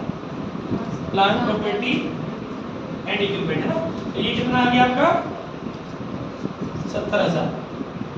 और इसके अलावा बेटा आपका लॉस ऑन सेल, शॉर्ट में लिख दो 25,000 15,000। ठीक है, दो चीजें तो यहाँ से मिल गई। इसके बाद आपको क्या करना है, फिक्स एसेट्स का खेल तो हो गया। अब आपको क्या करना है, पहले अपनी पूरी एडजस्टमेंट्स पढ़नी है, स्टेप समझते जाइए। पहले पूरी एडजस्टमेंट देख लेनी है, फिर उसके बाद पूरी असेट साइड खत्म करनी है, फिर पूरी लायबिलिटी साइड खत्म करनी है। जब तक मिलते रहेंगे आपको non cash and non operating expenses. तो भाई देखो अपनी एडजस्टमेंट में फर्स्ट वाली हो गई, सेकंड वाली हो गई, प्रेफरेंस शेयर को प्रीमियम पर रिडेम्पशन किया तो प्रीमियम का इससे कोई लिंक नहीं होता। ओके, बाकी इंटरम डिविडेंड की बात हो ही चुकी, डिविडेंड की बात हो ही चुकी, फ्रेश इक्विटी शेयर प्रीमियम पे इशू की उसका भी कोई लिंक नहीं होता। एडजस्टमेंट में कोई भी non cash and non operating item नहीं दिख रहा। अब चलते हैं अपनी असेट साइड में। असेट में देखिए कुछ रह गया हो तो देखिए भैया इन्वेस्टमेंट, हाँ इन्वेस्टमेंट के आगे 10% है। देखिए इन्वेस्टमेंट के आगे जो परसेंटेज होते हैं वो इनकम होती है, ना कि एक्सपेंसेस होते हैं, तो वो अभी तो कंसीडर नहीं कर रहे। और देखो हमें कुछ दिख रहा हो तो इसमें करंट असेट्स को इसमें ले नहीं सकते, है ना। अपने नोट्स अकाउंट्स में देखो सिक्योरिटी प्रीमियम हो गया, सरप्लस हो गया, प्रीमियम और रिडेम्पशन ऑफ प्रेफरेंस शेयर है, ये आपका बेटा घट गया। तो ये जो आपका प्रीमियम और रिडेम्पशन ऑफ प्रेफरेंस शेयर है इसका क्या करेंगे? अरे ये नहीं जाएगा इसमें, हाँ फाइनेंसिंग में जाएगा ना। तो अभी अपना बेटा डेटर्स पीएफडी, वो पीएफडी का प्रोविजन फॉर डाउटफुल डेट, मैंने बताया था ना, प्रोविजन फॉर डाउटफुल डेट को आप चाहो तो कहीं भी कंसीडर कर सकते हो। देखो जरा क्या हुआ है डाउटफुल डेट में, पहले आपके प्रोविजन फॉर डाउटफुल डेट 10,000 के थे, अब आपके घट कर बढ़ करके वो हो गए हैं 15,000 के। तो 5,000 के आपने प्रोविजंस बनाए हैं तो वो आप यहाँ जोड़ सकते हो। ये वीडियो इतनी शॉर्ट में, ठीक है, जो 5,000 के आपने प्रोविजंस बनाए हैं वो आपने जोड़ लिए। इसके अलावा आपने देखो और क्वेश्चन में कुछ रहता हो तो शेयर कैपिटल हो ही चुका, रिजर्व एंड सरप्लस हो ही चुका, लॉन्ग बोरोइंग्स। गाइस अभी मैंने पढ़ाया था ना आपको वेरीफाई वाला पॉइंट, इसीलिए मैंने आपको पहले थ्योरी पढ़ाई है कि आप घर जाके वीडियो को देखेंगे जितनी बार आपको मेरी सारी बातें समझ में आएंगी। सब पढ़ा दिया मैंने जो मैं पढ़ा करा रहा हूँ। इसमें साफ साफ लिखा हुआ है, इसमें साफ साफ लिखा हुआ, मुझसे पूछो जो पूछना है, इसमें साफ साफ लिखा हुआ है डिवेंचर के आगे परसेंटेज प्रीफिक्स है, तो वो आपका या non cash and non operating के अंदर आ जाएगा। तो देखिए आप, अच्छा अब एक कंफ्यूजन रहता है, मैं आपको बताता हूँ क्या, डिवेंचर में भी कंफ्यूजन रहता है, इन्वेस्टमेंट में भी कंफ्यूजन रहता है। ये कंफ्यूजन दो जगह रहता है मेजरली, एक डिवेंचर बोरोइंग्स में रहता है और एक ये कंफ्यूजन रहता है इन्वेस्टमेंट्स में। तो ये आप पे डिपेंड, अगर कोई इन्फॉर्मेशन नहीं है तब के लिए डिस्क्लेमर है, अगर कोई भी इन्फॉर्मेशन नहीं है तो ये आप पे कंप्लीटली आपके ऊपर डिपेंड करता है कि आप ये जो फ्लो हो रहा है डिवेंचर्स में या इन्वेस्टमेंट में, इस फ्लो को बिगिनिंग का भी मान सकते हो या एंड का भी मान सकते हो। किसी बुक में बिगिनिंग का माना गया है, किसी बुक में एंड का माना गया है, तो ये आपके ऊपर डिपेंड करता है। आप अपना नोट दे आएंगे, उसमें दोनों तरीके से ही होते हैं ना। तो मैं तो ज़्यादातर लास्ट का मान लेता हूँ। बिगिनिंग का मानोगे तो अगर देखो बस इससे फर्क क्या पड़ेगा, बिगिनिंग का मानोगे तो कई बार कंसीडर करनी पड़ती है परसेंटेज, और लास्ट का मानोगे तो कई बार कंसीडर नहीं करनी पड़ती। तो दोनों ही बातें होती है, अभी हम समझते हैं। जैसे इस क्वेश्चन में देखते हैं कि कोई इन्फॉर्मेशन दी है कि डिवेंचर के रिगार्डिंग, पहले तो डिवेंचर में देखो हुआ क्या है, कोई फ्लो हुआ है कि नहीं हुआ है। पहले तो सबसे पहले देखो डिवेंचर शॉर्ट टर्म बोरिंग्स के आगे, लॉन्ग टर्म बोरिंग्स के आगे नोट नंबर तो नहीं डला, नहीं डला, ठीक है। अब आपके डिवेंचर कितने के थे, पहले थे 1 लाख के, अब हो गए 2 लाख के, बढ़े यानी कि 1 लाख के। अब आप ये देखो कि एडजस्टमेंट में कुछ है इन्फॉर्मेशन नहीं है, तो ये जो 1 लाख के हैं, मेरी बात समझो ध्यान से, 1 लाख का जो इंक्रीजिंग हुई है ये आप पे डिपेंड करेगा। आप सोचो तो ऐसे सोच लो कि मैंने जो डिवेंचर इश्यू किए हैं, बढ़े हैं तो इश्यू की है ना, प्रोसीड्स आई है हमारी, तो आपके ऊपर डिपेंड कर रहा है। आप चाहो तो इसे 1 अप्रैल 2021 का मान लो। अगर आप इसको 1 अप्रैल 2021 को ये मान लेते हो कि 1 लाख से बढ़कर के डिवेंचर कितने के हो गए, 2 लाख के, तो आपको जो इंटरेस्ट निकालनी पड़ेगी ना वो 2 लाख पे निकालनी पड़ेगी, क्योंकि थ्रू आउट द ईयर आपके पास होल्डिंग आ गई अमाउंट की। तो आपको होल्डर्स को अमाउंट देना, इंटरेस्ट देना पड़ेगा। लेकिन अगर आप इसको ये जो बढ़ा है अमाउंट, इसको आप 31 मार्च 2022 को इश्यू मानते हो डिवेंचर को, तो आपको 1 लाख रुपीज़ पर इंटरेस्ट देना पड़ेगा। तो दोनों बातें ही सही है, लेकिन आपको बस अंदर नोट दे के आना पड़ेगा जो भी आप एज्यूम कर रहे हो। तो मैं यहाँ पर एक काम करता हूँ, कैलकुलेशन करने के लिए इसको बिगिनिंग में मान लेता हूँ। तो बिगिनिंग में मानूंगा तो 10% मुझे कंसीडर करना पड़ेगा। इसने क्या किया वैसे, बिगिनिंग का ही माना है इसने भी शायद नहीं, इसने क्लोजिंग का माना है क्योंकि इसने 1 लाख पे निकाला है, तो इसी की मान लेते हैं चलो, क्योंकि कैलकुलेशन का टाइम बच जाएगा और कोई पंगा नहीं है, आंसर सब सेम आएगा, कोई दिक्कत नहीं है। ठीक है, तो फटाफट से काम करो अपना, ये मान लो कि 1 लाख रुपीज़ का जो डिवेंचर है, मतलब 1 लाख से जो 2 लाख हुए, यानी कि 1 लाख के जो डिवेंचर बने वो हमने 31 मार्च 2022 को इशू किए हैं। तो इसका मतलब हम उन बढ़े हुए 1 लाख रुपए पर इंटरेस्ट नहीं देंगे, अभी सिर्फ 1 लाख पे देंगे। 1 लाख का 10% हो गया 10,000, वो भी याद रखना, इंटरेस्ट ऑन। ठीक है, और देखो क्वेश्चन में क्या रहता है, बस करंट लायबिलिटीज वगैरह छेड़े नहीं है, प्रोविजन फॉर टैक्स तो भी बाद में आएगा। ठीक है गाइस, इन्वेस्टमेंट अभी इनकम है, तो पहले फटाफट से एक काम करो, इसको ऐड कर लो। इसको इसमें ऐड करोगे तो ये हो जाएगा 3,31,000। देख लेना, कोई चीज उल्टी सीधी मत डाल दो, उसमें से टिक टाक के डाल दो, नकल की भी अकल चाहिए होती है हमेशा। 3,31,000 इसमें इसको जोड़ते हुए लाए हो ना, ये हो गया आपका 3,31,000। ठीक है बेटा, अब आपने इसको इसमें जोड़ लिया तो ये कुछ भी नहीं है, अभी इसका कोई नाम नहीं है, इसमें से लेस करो non cash and non operating income. ठीक है, इसमें एक ही नजर आ रही थी, इंटरेस्ट ऑन इन्वेस्टमेंट। वो कितनी थी, इन्वेस्टमेंट के लिए भी जरा रूल देखो, इन्वेस्टमेंट आपके कितने के थे पहले 30,000 के, अभी कितने के हो गए 80,000 के। तो ये बढ़े हैं, वही कॉन्सेप्ट चलेगा, कोई अगर एडजस्टमेंट नहीं होगी तो कुछ नहीं है। तो इसने देखो क्या किया है, इसने वही क्लोजिंग का माना है, तो फिर मतलब आप केवल 30,000 पे देंगे, 10% हो गया आपका 3,000। इनकम फ्रॉम इन्वेस्टमेंट 3,000 माइनस होगी, ये ब्रैकेट बना देना माइनस की चीजों को। ठीक है, आप इसमें से इसको माइनस के लिए पढ़िए, कोई सेलिब्रिटी भी नहीं आया इधर मुझे, तो ये आपका आ गया 3,28,000। अभी गाइस ये जो 3,28,000 इसका नाम क्या होगा, operating profit before working capital changes. ईशा अगर अपनी सलामती चाहते हो ना, इस चैप्टर में बर्बादी नहीं चाहते हो, तो परसों वाली वीडियो और आज वाली वीडियो अच्छे से देख लेना 2-3 बार, अगर बर्बादी नहीं चाह रहे हो तो। ये चैप्टर 2 जगह आएगा, operating profit before working capital changes. सही है बेटा, 3 लाख कितना आ गया अपना 28,000। अब क्या करेंगे बच्चों, अब हम लोग डिक्रीज इंक्रीज करते हैं। मैंने बताया था ना, असेट्स के साथ करना उल्टा, लायबिलिटीज के साथ चलने देना सीधी कहानी। अगर लायबिलिटीज प्रीवियस ईयर के कंपैरिजन में बढ़ी हैं तो जोड़ देना, प्रीवियस ईयर के कंपैरिजन में घटी है तो माइनस कर देना। लेकिन असेट्स के साथ उल्टा, असेट्स प्रीवियस ईयर के कंपैरिजन में बढ़ी हैं तो घटा देना, और प्रीवियस ईयर के कंपैरिजन में अगर असेट्स घटी हैं तो अगर भूल जाओ तो ऐसे याद रखना, असेट्स उल्टा लायबिलिटी सीधा। तो अभी आप देखेंगे करंट असेट्स और करंट लायबिलिटी वाले ब्लॉक को देखेंगे, लेकिन उसमें कैश एंड कैश इक्विवेलेंट्स को कंसीडर नहीं करेंगे, और शॉर्ट टर्म वो भी कंसीडर नहीं करेंगे जो करंट इन्वेस्टमेंट्स वगैरह होंगे। चलिए भाई फटाफट से करंट इन्वेस्टमेंट इग्नोर करना है, पहला ही टॉपिक है करंट इन्वेस्टमेंट इग्नोर करना है, क्योंकि वो अब कैश इक्विवेलेंट का पार्ट है। बिकॉज उसमें बोला था unless stated otherwise, current investments के अंदर हम लोग मार्केटेबल सिक्योरिटीज मानते हैं, और मार्केटेबल सिक्योरिटीज जो होती है वो कैश एंड कैश इक्विवेलेंट का पार्ट होती है। ये बात हम पढ़ चुके हैं, लेक्चर में पढ़ चुके हैं। इसके बाद इन्वेंट्रीज ले लेंगे। देखो ओपनिंग में थी हमारे पास 1 लाख, क्लोजिंग में हो गई 90,000, तो घट गई, तो डिक्रीज हुई है, करंट असेट्स तो ऐड करनी है। तो decrease in current assets, decrease in current assets में क्या आ रहा है, करंट असेट का नाम ही लिख दो ना, डिक्रीज इन इन्वेंट्रीज। कितने रुपए की, 10,000 की जोड़नी है तो जुड़ गई है।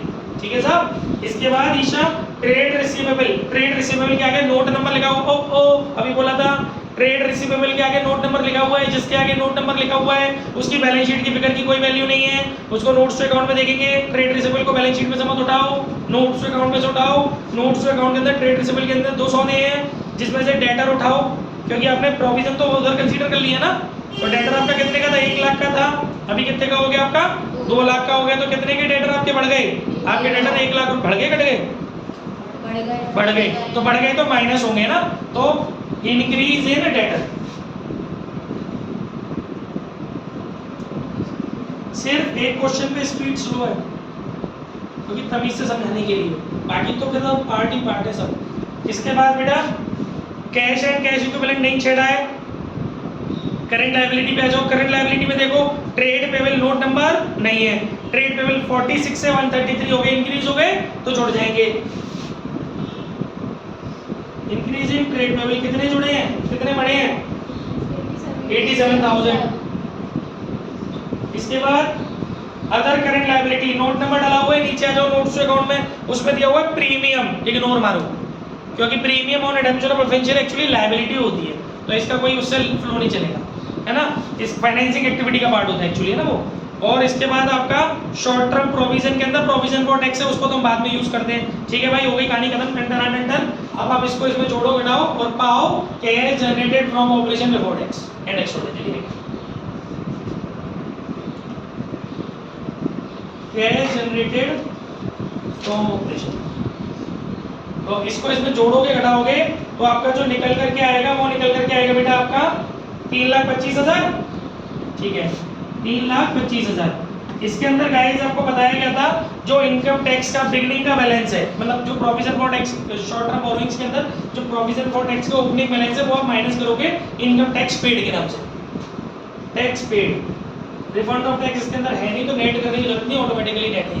तो टैक्स पेड कितना दिया है आपको, बिगनिंग बैलेंस कितना दिया है भाई 24,000, वो आप इसमें से माइनस कर लोगे तो जो निकल करके आएगा फाइनली वो आप लिख दोगे बाहर, वो आगे 3,01,000, वो आप यूं लाइन कीजिए 3,01,000 और इसको नाम दे दोगे cash flow from operating activity, बाहर वाले ब्लॉक में। ठीक है, अब बाकी की दो एक्टिविटी साइड बाय साइड इधर बना लेंगे। अब इसमें बी पॉइंट चलेगा, बी पॉइंट में क्या आएगा, कैश फ्लो इन्वेस्टिंग एक्टिविटी। ठीक है, इन्वेस्टिंग एक्टिविटी में ज्यादा बुद्धि नहीं चलानी है, जो फिक्स्ड एसेट्स के अकाउंट बनाए हैं सबसे पहले उन्हें देखना है। इसमें से सेल परचेज उठानी है, सेल आ रही है 25,000 की, सेल ऑफ मशीन,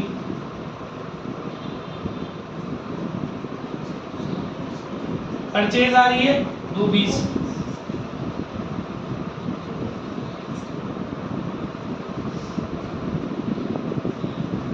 ठीक है। इन्वेस्टमेंट देखो आपके लॉन्ग टर्म इन्वेस्टमेंट जो थे, लॉन्ग टर्म या नॉन करंट इन्वेस्टमेंट के अंदर 30 से बढ़कर के 80 हो गए, तो 50,000 आपका परचेज किया आपने, purchase of investment.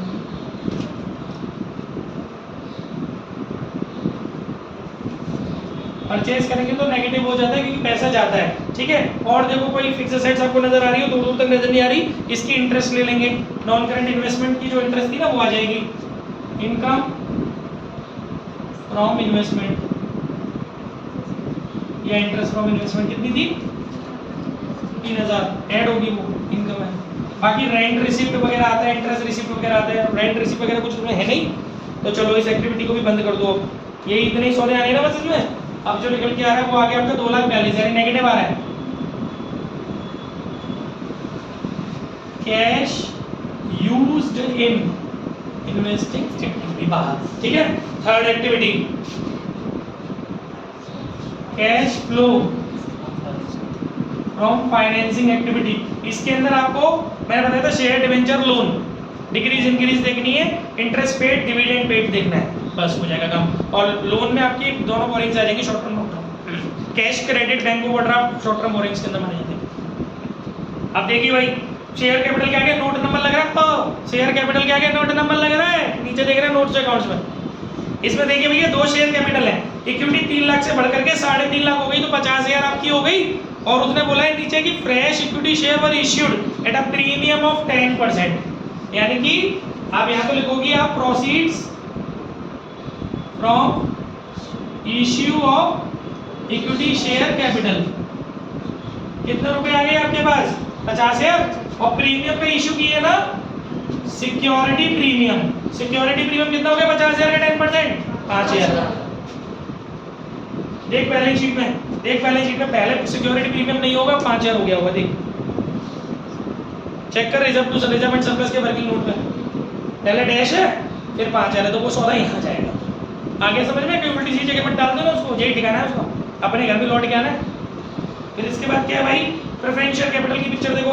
Preferential capital के अंदर पहले 2 लाख था, अभी हो गया 1 लाख, तो रिडेम्पशन हो रहा है, तो वो तो लिखे दो रीपेमेंट या फिर redemption of preferential, redemption of preferential 1 lakh.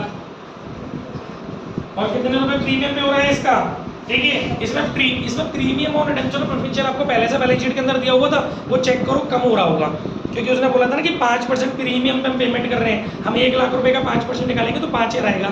Check करो बैलेंस शीट में 10,000 से वो 5000 हो रहा है, दिया था ना आपको प्रीमियम और रिडेम्पशन ऑफ प्रेफरेंशियल, पहले 10,000 तक घट के कितना हो गया 5000, इसका मतलब हमने 5000 रुपए की पेमेंट कर दी, तो वो भी आ जाएगा premium on redemption of preferential 5000। ठीक है बेटा, इस 1 लाख का 5% 5000, नहीं तो यहाँ से समझ ले 10,000 से घट के चीज 5000 की होगी, तो जो बीच का डिफरेंस है 5000 हो गया। ठीक है बच्चा, और क्या रह गया, डिवेंचर देखो, डिवेंचर की क्या पिक्चर है, 1 लाख से बढ़ करके 2 लाख हो गए, तो इश्यू या प्रोसीड्स कुछ भी, इश्यू ऑफ डिवेंचर 1 लाख। ठीक है, और कुछ रहता है इसमें लॉन्ग टर्म बोरोइंग्स के अलावा, शॉर्ट टर्म बोरोइंग्स में तो कैश क्रेडिट बैंक ओवरड्राफ्ट कुछ है नहीं। अब इसके बाद आप इसके अंदर डिविडेंड और इंटरेस्ट पेड दिखाएंगे, तो आपने डिविडेंड पेड एक तो ये दिया था, इंटरिम डिविडेंड, ये यहाँ दिखा दो, इंटरिम डिविडेंड पेड 45,000। ठीक है, एक प्रेफरेंस डिविडेंड पेड,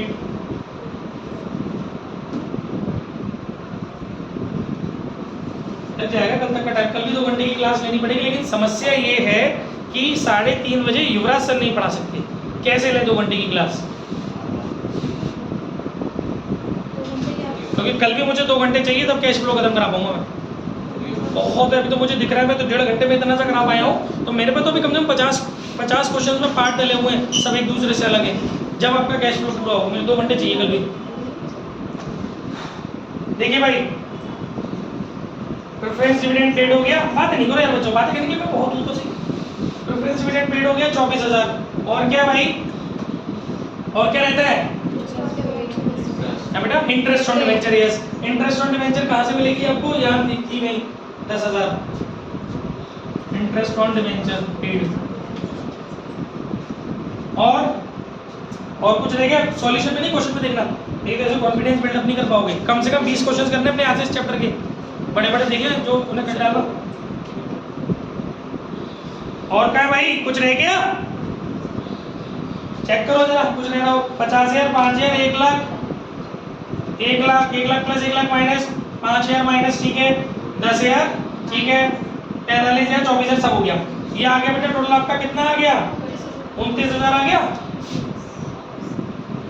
ये कहलाएगा कैश, तो वैसे बोलो ना माइनस क्यों से, कैश यूज्ड इन फाइनेंसिंग एक्टिविटी।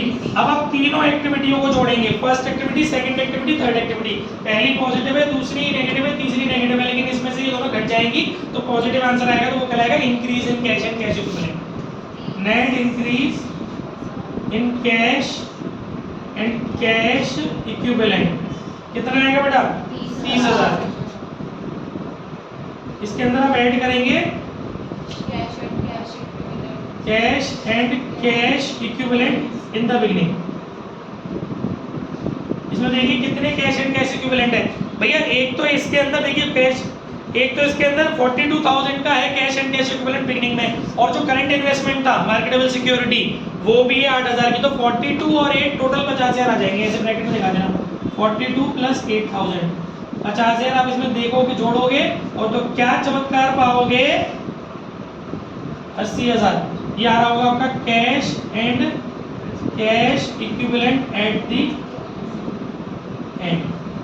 चेक करो जरा, बिगिनिंग का कितना है 70 और क्लोजिंग का कितना है 10, 70 और 10 80 से ही।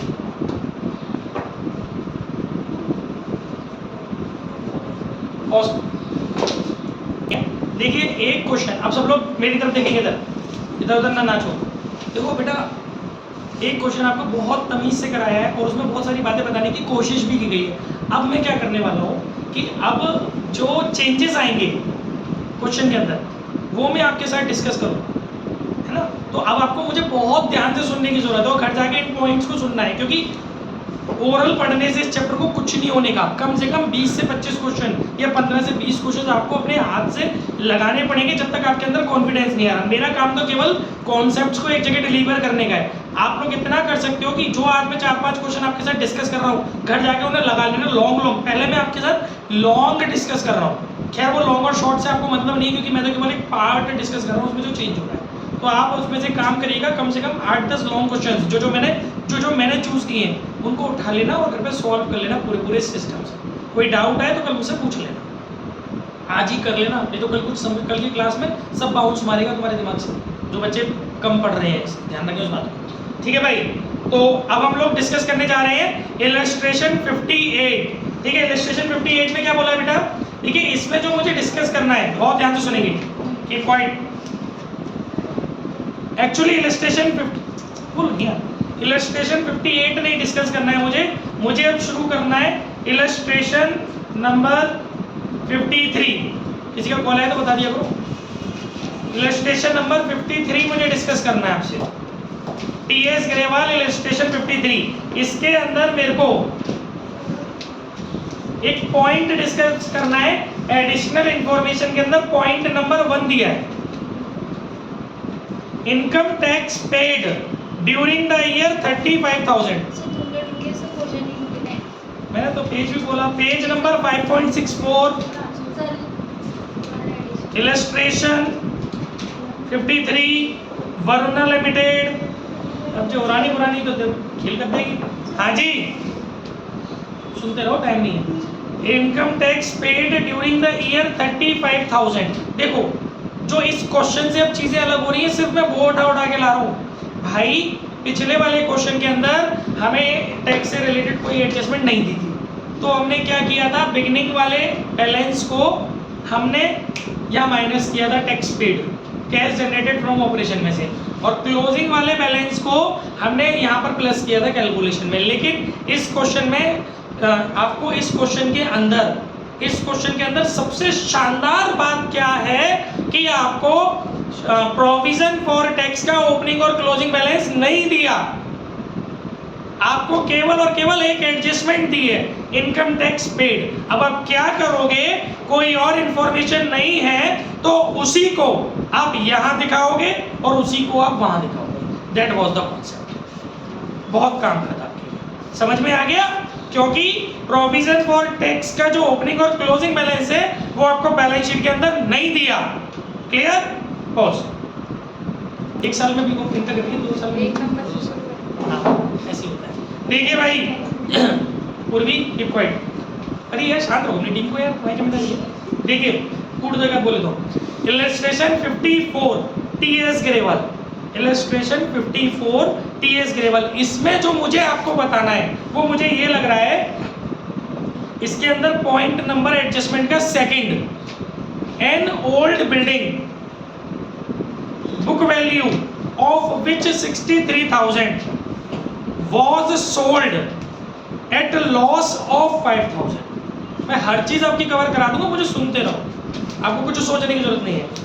63,000 जैसे आपने अभी यहाँ पर अकाउंट बनाया था मशीन का, तो इसमें आपको लॉस दिया हुआ है 5,000, लेकिन आपको उस वाले क्वेश्चन में सेल प्राइस दिया था, इस वाले क्वेश्चन में सेल प्राइस हिडन है, तो आपने खुद ही निकालना है। आपको बोला गया है कि बुक वैल्यू, देखो बुक वैल्यू में से अगर हम लॉस घटा देते हैं तो सेल आ जाती है ना।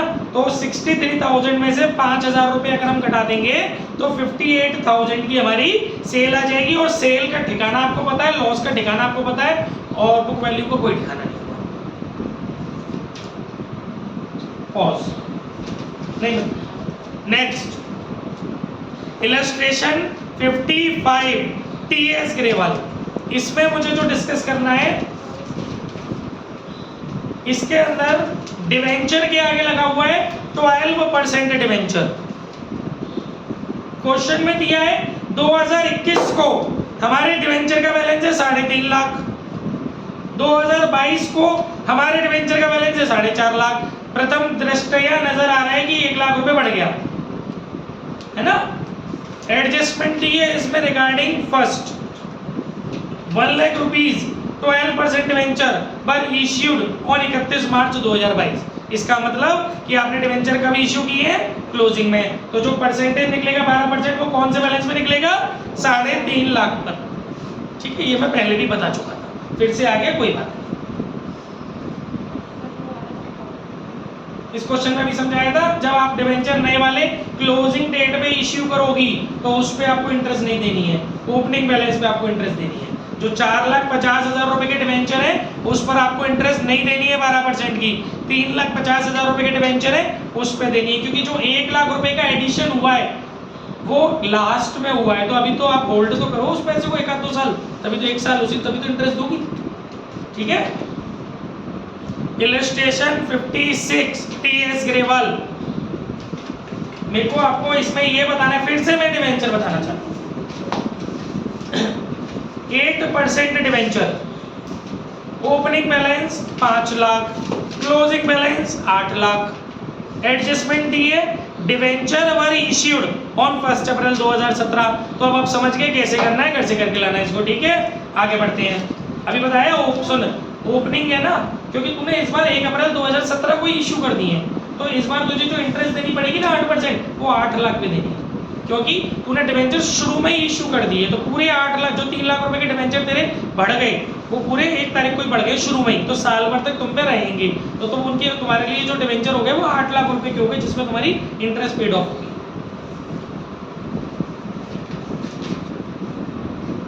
57 हमने करा दिया ना। अब इलस्ट्रेशन 58 टीएस ग्रेवाल। इसमें बच्चों जो सबसे पहली लाइन दी है क्वेश्चन के अंदर,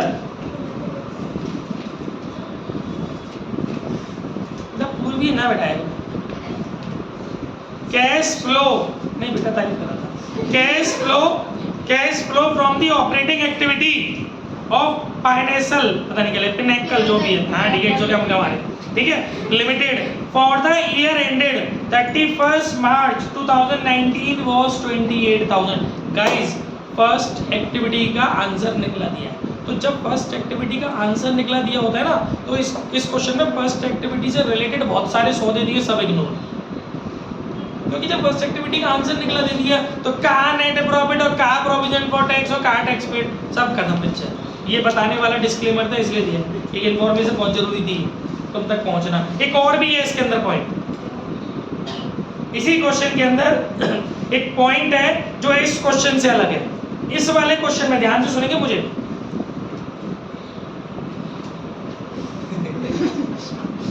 ये जो हमारा क्वेश्चन चल रहा है इलस्ट्रेशन 58, इसमें बच्चों आपको प्लांट एंड मशीनरी के ओपनिंग क्लोजिंग बैलेंस दिए हुए और क्वेश्चन के अंदर ही एक्यूमुलेटेड डेप्रिसिएशन दिया हुआ है। इसका मतलब अब आपका फिक्स्ड एसेट्स अकाउंट इस स्टाइल में नहीं बनेगा, इससे पहले जो मैंने स्टाइल बनाया था उसमें बनेगा। मैं बोल के भी बता देता हूँ, पहले आप सुन लो ध्यान से, इसके सॉल्यूशन में है।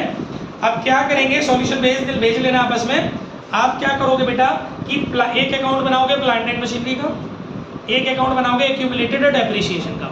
तो प्लांट एंड मशीनरी का जो ओपनिंग बैलेंस होगा वो टू बैलेंस बीडी के नाम से 6,04,000 आएगा, 6,04,000, और क्लोजिंग बैलेंस आपका 8,86,000 क्रेडिट साइड में जाएगा बाय बैलेंस सीडी के नाम से।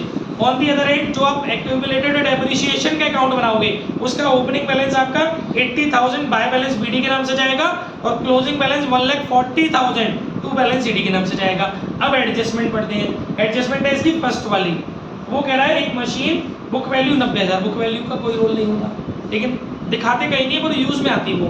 90,000 book value, depreciation provided there on 23,000। तो जो मशीन आपने सेल करी है उसकी up to the date of sale जो डेप है वो 23,000 है। मैंने आपको बताया था ये दो जगह जाएगी, एक तो एक्यूमुलेटेड डेप्रिसिएशन के अंदर डेबिट साइड पे 2 प्लांट एंड मशीनरी के नाम से 23,000 दिखा देंगे, और प्लांट एंड मशीनरी अकाउंट में क्रेडिट साइड में बाई प्रोविजन फॉर डेप के नाम से या बाई एक्यूमुलेटेड डेप्रिसिएशन के नाम से 23,000 दिखा देंगे। अभी आप अपना दिमाग लगाओ, 90,000 रुपए की चीज बुक वैल्यू, डेप्रिसिएशन उसमें लग चुकी है 23,000, है ना, तो बुक वैल्यू में से मत घटाना 23,000, क्योंकि उसमें से वो ऑलरेडी डिडक्टेड है। तो 90, बहुत से बच्चे क्या करते हैं, सच्ची 90 23 घटा के कंपैरिजन कर लो घंटा, 90 जो आया है वो ऑटोमेटिकली 23,000 घटाने के बाद ही आया है। ये भी पॉइंट ध्यान देने वाला है इसमें। तो उसको तुमने सेल किया है प्रॉफिट 12,000 लेके, तो अकाउंट में प्रॉफिट डेबिट साइड में चला जाएगा प्लांट एंड मशीनरी के अकाउंट में, to profit on sale of machine 12,000, और 90 में क्योंकि बुक जब आपको सेल प्राइस निकालना होता है तो अभी मैंने पीछे बताया था बुक वैल्यू में से लॉस माइनस करोगी तो सेल प्राइस आ जाएगा, और बुक वैल्यू में प्रॉफिट जोड़ोगी तो सेल प्राइस आ जाएगा। तो सेल प्राइस इस क्वेश्चन में जो होगा वो होगा 90 प्लस 12 1,02,000, वो आपका मशीनरी अकाउंट में क्रेडिट साइड में चला जाएगा बाई बैंक ब्रैकेट में सेल 1,02,000। और अब आप इस अकाउंट को बंद करोगी, जोड़ोगी, घटाओगी तो क्रेडिट का टोटल ज्यादा आएगा, डेबिट का टोटल कम आएगा, तो डेबिट साइड में जो डिफरेंस आएगा बैलेंसिंग करके वो कहलाएगा टू बैंक ब्रैकेट में परचेज 3,95,000। और फिर प्रोविजन फॉर डेप्रिसिएशन अकाउंट की भी आप बैलेंसिंग करोगी, क्रेडिट डेबिट जोड़ोगी, क्रेडिट घटाओगी, जो डिफरेंस आएगा वो क्रेडिट में आएगा, वो आएगा करंट ईयर का डेप्रिसिएशन स्टेटमेंट ऑफ P&L के नाम से 83,000। और आपको पता है 83,000 आपका फर्स्ट एक्टिविटी में चला जाएगा, है ना, और सेल परचेज अपनी अपनी सेकंड एक्टिविटी में चली जाएंगी, और जो प्रॉफिट आया वो फर्स्ट एक्टिविटी में चला जाएगा। बस इतनी चीज़ है इसके अंदर। ये आपका सेकंड कॉन्सेप्ट बता दिया, एक बोर्ड पे करा दिया विदाउट प्रोविजन फॉर डेप्रिसिएशन वाला, दूसरा ओरली बता दिया, फोटो ले लेना, घर पे कर लेना। नेक्स्ट इलस्ट्रेशन 59, मजा आ जाएगा मेरे बाबू, सब कुछ इसमें रिवाइज्ड है, बस पढ़ते रहो। Illustration 59 TS Grewal.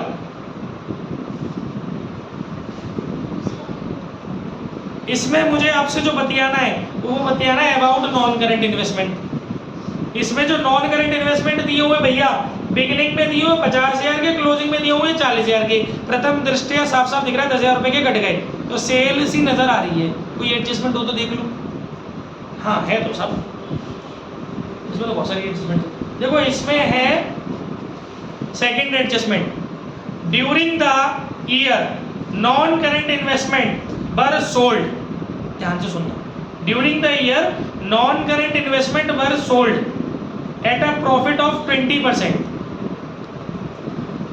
which is transferred to capital reserve। इस बदतमीज आदमी ने ये बोला है कि हमारे इन्वेस्टमेंट बिके हैं और 20% प्रॉफिट भी बिके हैं, और उस प्रॉफिट को हमने काय में डाला है, कैपिटल रिजर्व में। पहले तो ये बता कितने के बिके हैं, 50,000 से घट के कितने के रह गए, 40,000 के, तो बिके कितने के, सेल कितने के हुए 10,000 के, 10,000 के 10% निकालोगे और 20% निकालोगे तो कितना आएगा 2,000। चेक कर, पहले कैपिटल रिजर्व नहीं होगा और बिगिनिंग में नहीं होगा, क्लोजिंग में देख 2,000 होगा, क्वेश्चन में चेक करो, दिख गया, बिगिनिंग में नहीं होगा बैलेंस, क्लोजिंग में होगा, तो वो स्किप करना है क्योंकि कैपिटल रिजर्व का फॉर्मेशन प्रॉफिट से नहीं हुआ, ठीक है, मतलब P&L एडजस्टमेंट से नहीं, उससे नहीं हुआ, स्टेटमेंट की प्रॉफिट से, तो आपको वैसे भी होता भी नहीं है वहां से हुआ ना, तो आपको इस कैपिटल रिजर्व को कहीं नहीं दिखाना, और आपको जो अपना इन्वेस्टमेंट का एक अकाउंट बनाना पड़ेगा।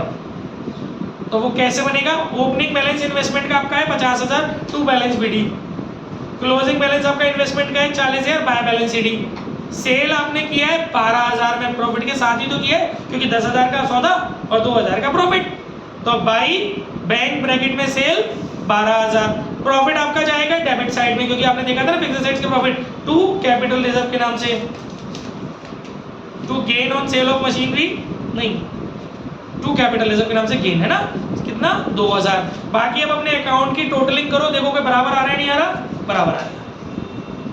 और ये जो 2,000 रुपए का प्रॉफिट है इसको जोड़ बताइए, जोड़ बताइए जहाँ पे नॉन कैश, जहाँ पे सॉरी घटा बताइए जाए नॉन कैश है नॉन ऑपरेटिंग आइटम में से, क्योंकि ये कैपिटल रिजर्व में से ट्रांसफर किया गया प्रॉफिट, ना कि P&L स्टेटमेंट में ट्रांसफर किया गया है, जो तुम उसको रेक्टिफाई करने चल दो यहाँ पे, ठीक है, ये वाला प्रॉफिट में जोड़ देना, और कैपिटल रिजर्व जो फॉर्म हुआ है ना उसे ट्रांसफर टू रिजर्व की तरह से वहां पे मत घटा वो कर देना, जोड़ देना, क्योंकि मैंने बोला था ट्रांसफर टू रिजर्व वहां जोड़ते हैं, लेकिन ये वाला नहीं जोड़ेगा कैपिटल रिजर्व, क्योंकि ये प्रॉफिट में से क्रिएट नहीं हुआ, तो ये दोनों चीजें एक दूसरे से एलिमिनेट हो गई, ठीक है, ना तो वो सौदा यहाँ जाएगा 2,000 का लेस होगा, ना तो operating income non operating income के पॉइंट ऑफ व्यू से, और ना ही वो ट्रांसफर टू रिजर्व के नाम से वहां पे ऐड होगा।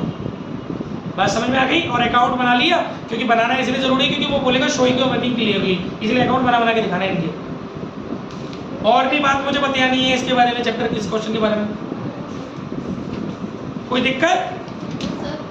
अच्छा एक बात और है बेटा इस क्वेश्चन में, वो ये है कि इसमें एक एडजस्टमेंट दी गई है फर्स्ट वाली, वो ये बोल रहा है during the year machine costing 20, इस बार कॉस्टिंग वर्ड यूज किया है सर उसने, कॉस्ट मशीन कॉस्टिंग 20,000, ब्रैकेट में लिखा एक्यूमुलेटेड डेप्रिसिएशन 15,000, ऐसे पढ़ाते हैं अच्छे सर,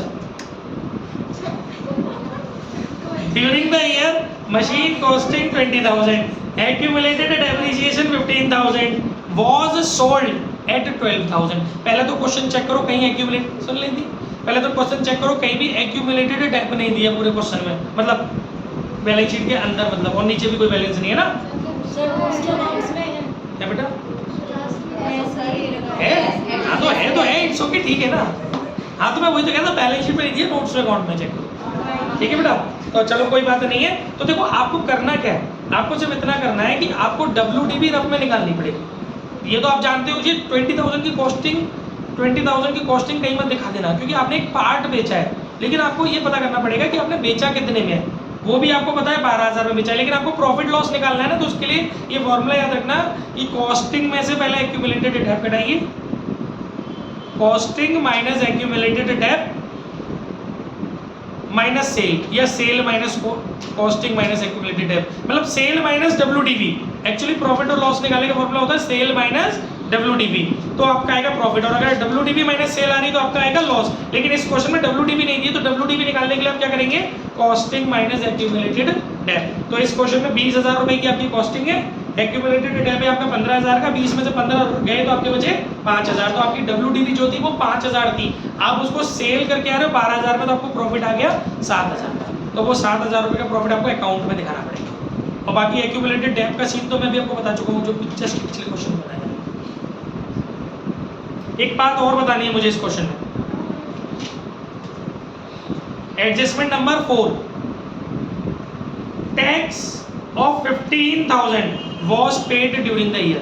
सर ये तो पीछे भी बताया था घंटा, पिछले क्वेश्चन में क्या था कि प्रोविजन फॉर टैक्स का ओपनिंग क्लोजिंग बैलेंस नहीं दिया था, ये वाली एडजस्टमेंट दी थी। इस क्वेश्चन में ये भी दिया है और प्रोविजन फॉर टैक्स का ओपनिंग क्लोजिंग बैलेंस भी दिया हुआ है, देख सकते हो।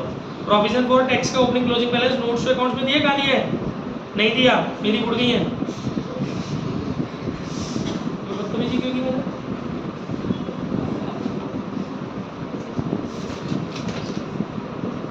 कोई बात नहीं, हो जाता है, वो पीछे वाला ही जैसा कॉन्सेप्ट है, ठीक है, कोई नहीं। इसके बाद एक पॉइंट और है इस क्वेश्चन में, सुनो आकाश बेटा, इस क्वेश्चन के अंदर एक पॉइंट और है, लास्ट वाला पॉइंट, वो ये कह रहा है कि बोर्ड हेड, पिन ड्रॉप सेलेस्टीन, board head proposed final dividend, ध्यान से सुन लो, अच्छा पॉइंट है। बोर्ड हेड, बोर्ड कौन सा, तुम्हारे UCBSE बोर्ड नहीं, बोर्ड का मतलब है जो बोर्ड ऑफ डायरेक्टर्स होते हैं वो। Board had proposed final dividend for the previous year, year ended 31 March 2021 at the rate 10%। मतलब जो बोर्ड ऑफ डायरेक्टर्स है ना, उन लोगों ने AGM में जाने से पहले, अब मतलब AGM में जो भी है, मतलब उन्होंने वो प्रपोजल दे सकते हैं वो कि भैया इतनी डिविडेंड होनी चाहिए, लेकिन डिक्लेरेशन तो AGM में मिलता है ना। तो लेकिन द शेयर होल्डर, जो AGM में शेयर होल्डर होते हैं, उन्होंने क्या किया, डिड नॉट डिक्लेयर, उन्होंने भी डिक्लेयर नहीं किए। प्रपोजल तो आ गया बोर्ड ऑफ डायरेक्टर्स का, बट जो AGM के शेयर होल्डर्स हैं AGM में, उन्होंने अभी तक इस चीज़ को डिक्लेयर नहीं किया है कि अप्रूव नहीं किया है प्रपोज डिविडेंड। तो गाइस आप डिविडेंड नहीं दे पाएंगे, इस क्वेश्चन में डिविडेंड को स्किप करना पड़ेगा, क्योंकि AGM में डिक्लेरेशन नहीं हुआ। डिक्लेयर्ड हो जाए तो विदाउट एनी इन्फॉर्मेशन पेड भी मान लिया जाता है उसको, लेकिन डिक्लेयर्ड नहीं हुआ है तो दिक्कत का विषय है ना। तो आपको यहाँ पर जो इंटरेस्ट है, आपकी डिविडेंड है 10% की, वो कैलकुलेट नहीं करनी है capital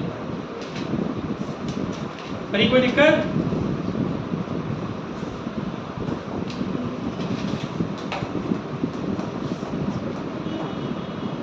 point number, illustration number 60। मैं तो सोच रहा था 2 घंटे में खत्म करा दूं। इलस्ट्रेशन नंबर 60, इसमें गाइस ध्यान से सुनिए, चलो रिएक्टिव। इसमें बेटा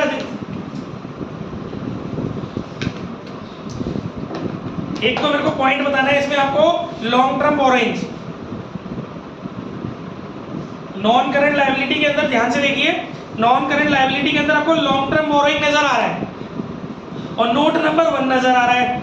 तो सीधी सी बात है भैया कि उससे तो कोई मतलब नहीं, अब सीधे नोट नंबर 1 पे चलो, भले ही सेम हो अमाउंट, उससे कोई मतलब नहीं है। नोट नंबर 1 में देख सकते हो आप, अगर आप ऊपर बैलेंस शीट के चक्कर में फंस जाते ना, मैं आपको बता देता हूँ कि क्यों, मतलब जो कई बार किसी में उंगली करने की आदत होती है ना कि सच्ची तो ऐसे ही कह रहे हैं, हम तो उसी में से उठाएंगे, उठा ले। देखिए जरा लॉन्ग टर्म बोरोइंग अगर बैलेंस शीट में देखोगे तो बिगिनिंग में कितनी थी 2 लाख, क्लोजिंग में कितनी थी 1 लाख, तो तुम कहोगे सच्ची 1 लाख रुपए की घट गई है ना। लेकिन अब जरा उसके नोट्स अकाउंट में देखियो, वहाँ पे 2 सौदा है ना। एक डिवेंचर पहले 2 लाख का था, अब खत्म, और बैंक लोन 1 लाख का था, अब बैंक लोन नहीं था, 1 लाख का रेज हो गया।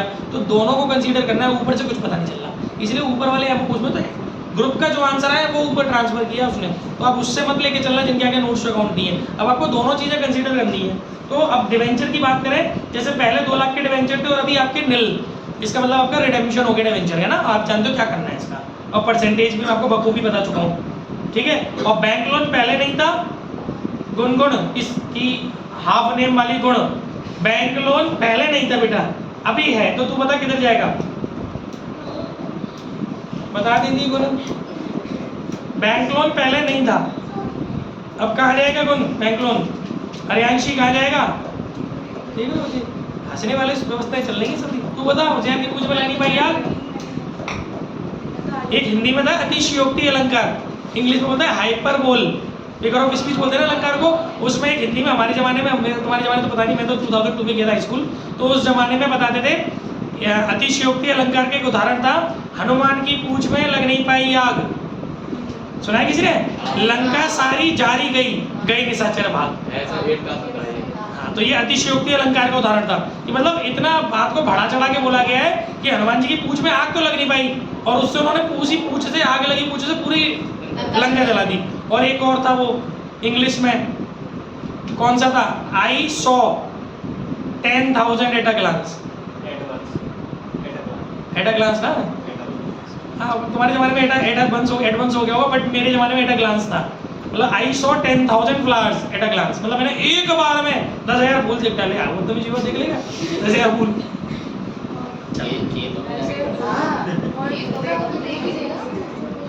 हाँ तो वेयर वी वर, तो गाइस इसमें बैंक लोन, हाँ हम कुछ पूछ रहे थे, बच गई। बैंक लोन पहले नहीं था, अभी आगे, इसका मतलब है फाइनेंसिंग एक्टिविटी का पार्ट है। बच्चों ध्यान रखना, कैश क्रेडिट, क्योंकि AS4 में चेंजेस हो गए, पहले ये कैश इक्विवेलेंट का पार्ट था, बट राइट नाउ अभी आपका AS4 रिवाइज्ड के अकॉर्डिंग ये आपका जो है वो फाइनेंसिंग एक्टिविटी का पार्ट है। तो पहले नहीं था, अब आ गया, तो इसको आप proceeds from long term loans या bank loans long term loans से प्रोसीड्स फ्रॉम बैंक लोन्स, हाँ लॉन्ग टर्म, ये क्योंकि लंबे समय के लिए लिया। ठीक है भाई, बात समझ में आ गई। अच्छा वो बैंक ओवरड्राफ्ट था जो मैं बोल रहा था, ये बैंक लोन है। अच्छा एक पॉइंट और है इस क्वेश्चन में जो मुझे बताना है, प्रोविजन फॉर टैक्स। हाँ यहाँ बेटा एक पॉइंट है प्रोविजन फॉर टैक्स का, देखो ध्यान से देखो क्वेश्चन को, जब पूरी उठा के ना देती हूँ तो कौन बोल रहा है, सौम्या बोल रही है, मुझसे पूछो सौम्या, दीदी भी एज इक्वल एज यू। इस वाले क्वेश्चन में इंटरेस्ट दिया जाएगा डिवेंचर को, गुड क्वेश्चन, पर थोड़ा सा बेवकूफी का क्वेश्चन, तुम्हारी मर्जी है। आपके पास पहले 2 लाख रुपए के डिवेंचर थे, मैंने बोला ना कि फ्लक्चुएशन हो रहा है, वो फ्लक्चुएशन आपको अपने आप एज्यूम करना है कि आप किस डेट पे एज्यूम करना चाहती हो। अगर आप 1 अप्रैल को सोच रही हो कि मैंने तो सब 1 अप्रैल को ही 2 लाख रुपए के डिवेंचर का पेमेंट कर दिया, तो काय का इंटरेस्ट। लेकिन अगर आप कह रही हो कि नहीं साहब मैं तो ये मानूंगी कि मैंने ये जो पेमेंट किया है, रिडेम्पशन किया है, वो 31 मार्च 2022 को किया है, तो आपको देना पड़ेगा। आंसर दोनों ही तरीके से सही है, गलत कोई नहीं है, बस नोट देना होगा, ठीक है।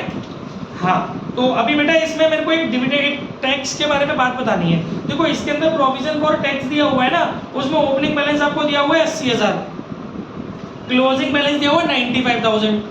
नीचे एक एडजस्टमेंट दी है कि income tax paid during the year 15,000, paid towards dividend distribution tax. बहुत से तो खुश होकर न चलेंगे और अकाउंट बना डालेंगे इसका, घंटा ये कोई एडजस्टमेंट नहीं है, इसका अकाउंट मत बना देना इस सिचुएशन में, क्योंकि प्रोविजन फॉर टैक्स के वो तो एक इन्फॉर्मेशन है कि जो आपने करंट ईयर में टैक्स पे किया होगा जितना भी, उसमें से 15,000 रुपये डिविडेंड डिस्ट्रीब्यूशन टैक्स है।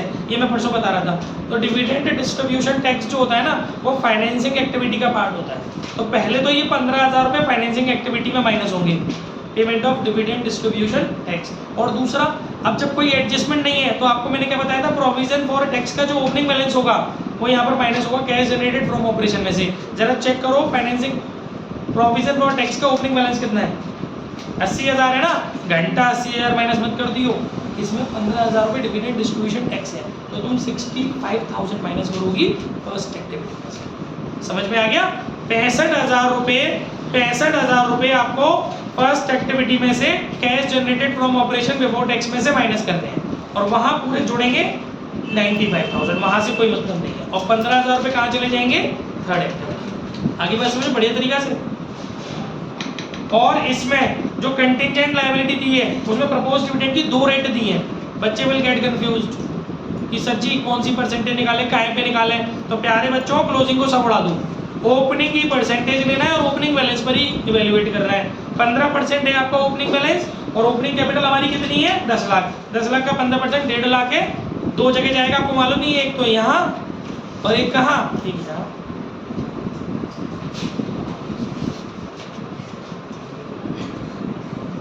बस इतना ही रखते हैं। कल we will try to complete that chapter.